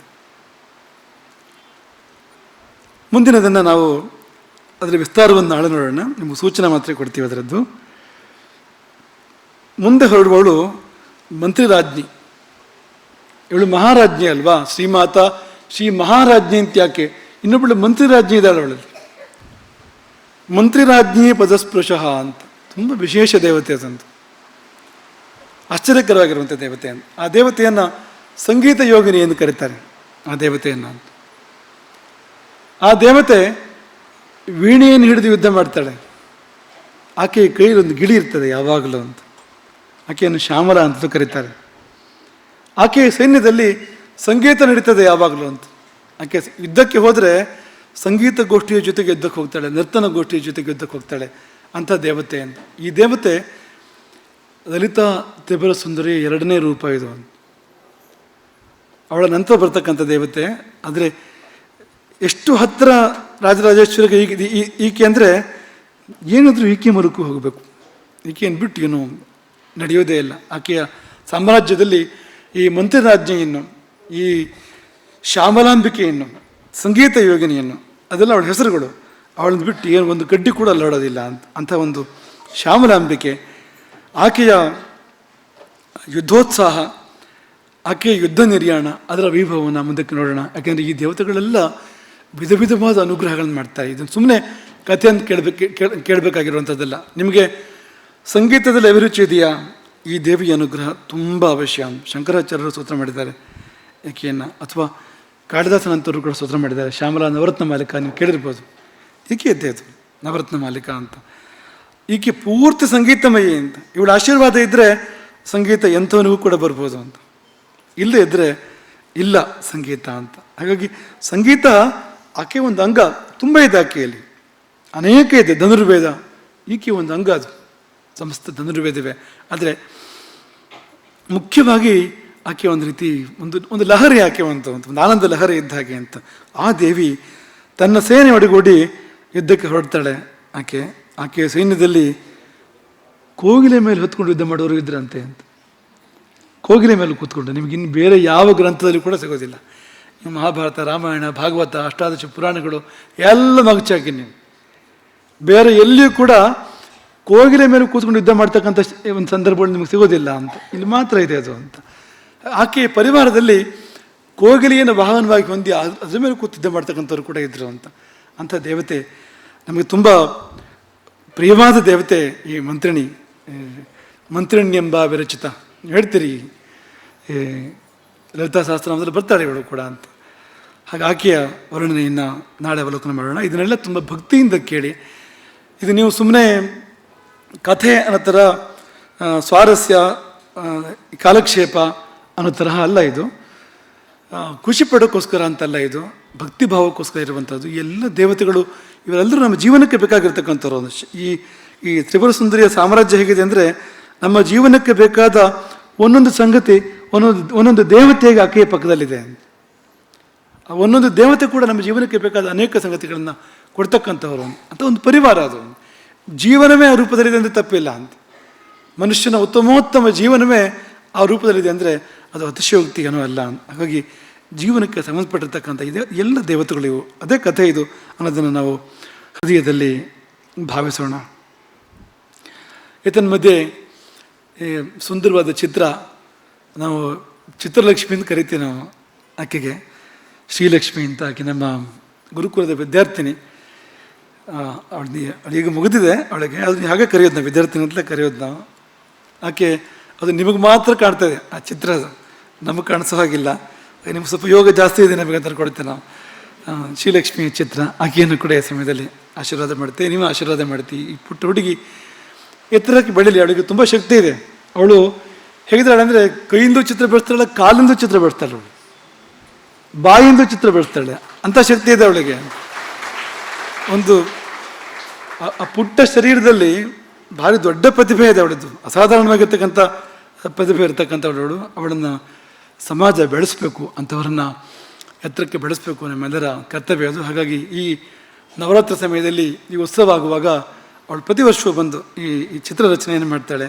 ಹಾಗೆ ಅವಳಿಗೆ ನಿಮ್ಮೆಲ್ಲ ದೊಡ್ಡವರು, ಆಕೆ ಚಿಕ್ಕವಳು, ನಿಮ್ಮ ಶುಭ ಹಾರೈಕೆ, ನಿಮ್ಮ ಆಶೀರ್ವಾದಗಳು ಆಕೆಯ ಜೊತೆಲಿ ಇರಲಿ ಎಂಬುದಾಗಿ ಈ ಸಮಯದಲ್ಲಿ ನಾವು ಹಾರೈಸಿ ಆಕೆಯನ್ನು ಕೂಡ ಆಶೀರ್ವದಿಸ್ತೇವೆ. ಆ ಸಂಗೀತ ಯೋಗಿನಿ ಲಲಿತಾ ತ್ರಿಪುರ ಸುಂದರಿಯ ಸಾಮ್ರಾಜ್ಯದ ಎರಡನೇ ಸ್ಥಾನ ಅಲಂಕರಿಸಿರ್ತಕ್ಕಂಥ ಆ ಮಂತ್ರಿಣಿ ಎಂಬ ಅವಳ ಮಹಿಮೆಯನ್ನು ನಾಳೆ ಅನುಸಂಧಾನ ಮಾಡೋಣ. ಅಲ್ಲಿವರೆಗೆ ತ್ರಿಪುರ ಸುಂದರಿಯ ಧ್ಯಾನದಲ್ಲಿ, ಅವಳ ಭಾವದಲ್ಲಿ ನಾವೆಲ್ಲರೂ ಕೂಡ ಇರೋಣ. ನಿಮಗಿನ್ನೇನು ಬೇರೆ ಬೇಕಾಗೋದಿಲ್ಲ ಜೀವನದಲ್ಲಿ, ಇದು ಒಂದೇ ಸಾಕಾಗ್ತದೆ. ನೀವು ಯಾವ ಕಥಾನಕವನ್ನು ಕೇಳ್ತಾ ಇದ್ದೀರೋ, ಯಾವ ದೇವಿಯ ಚರಿತ್ರೆಯನ್ನು ಕೇಳ್ತಾ ಇದ್ದೀರೋ, ನಿಮ್ಮ ಜೀವನಕ್ಕೆ ನಿಮ್ಮ ಯಾವ ಕಷ್ಟ ಪರಿಹಾರಕ್ಕೂ ಅಥವಾ ಯಾವ ಸಂಪತ್ತಿನ ಪ್ರಾಪ್ತಿಗೂ ಶ್ರೇಯಸ್ಸಿನ ಪ್ರಾಪ್ತಿಗೂ ಬೇರೆ ಏನೂ ಬೇಕಾಗೋದಿಲ್ಲ, ಇದೇ ಸಾಕಾಗ್ತದೆ. ಅಂಥ ದೇವಿಯ ಚರಿತ್ರೆಯನ್ನು ಮಹಿಮೆಯನ್ನು ನೀವು ಅನುಸಂಧಾನ ಮಾಡ್ತಾ ಇದ್ದೀರಿ. ನಿಮಗೆಲ್ಲ ಶ್ರೇಯಸ್ಸಾಗಲಿ. ಕಾಮಾಕ್ಷಿ ನಿಮ್ಮನ್ನು ನೋಡಲಿ, ನಿಮ್ಮೆಲ್ಲರನ್ನು. ಹರೇ ರಾಮ.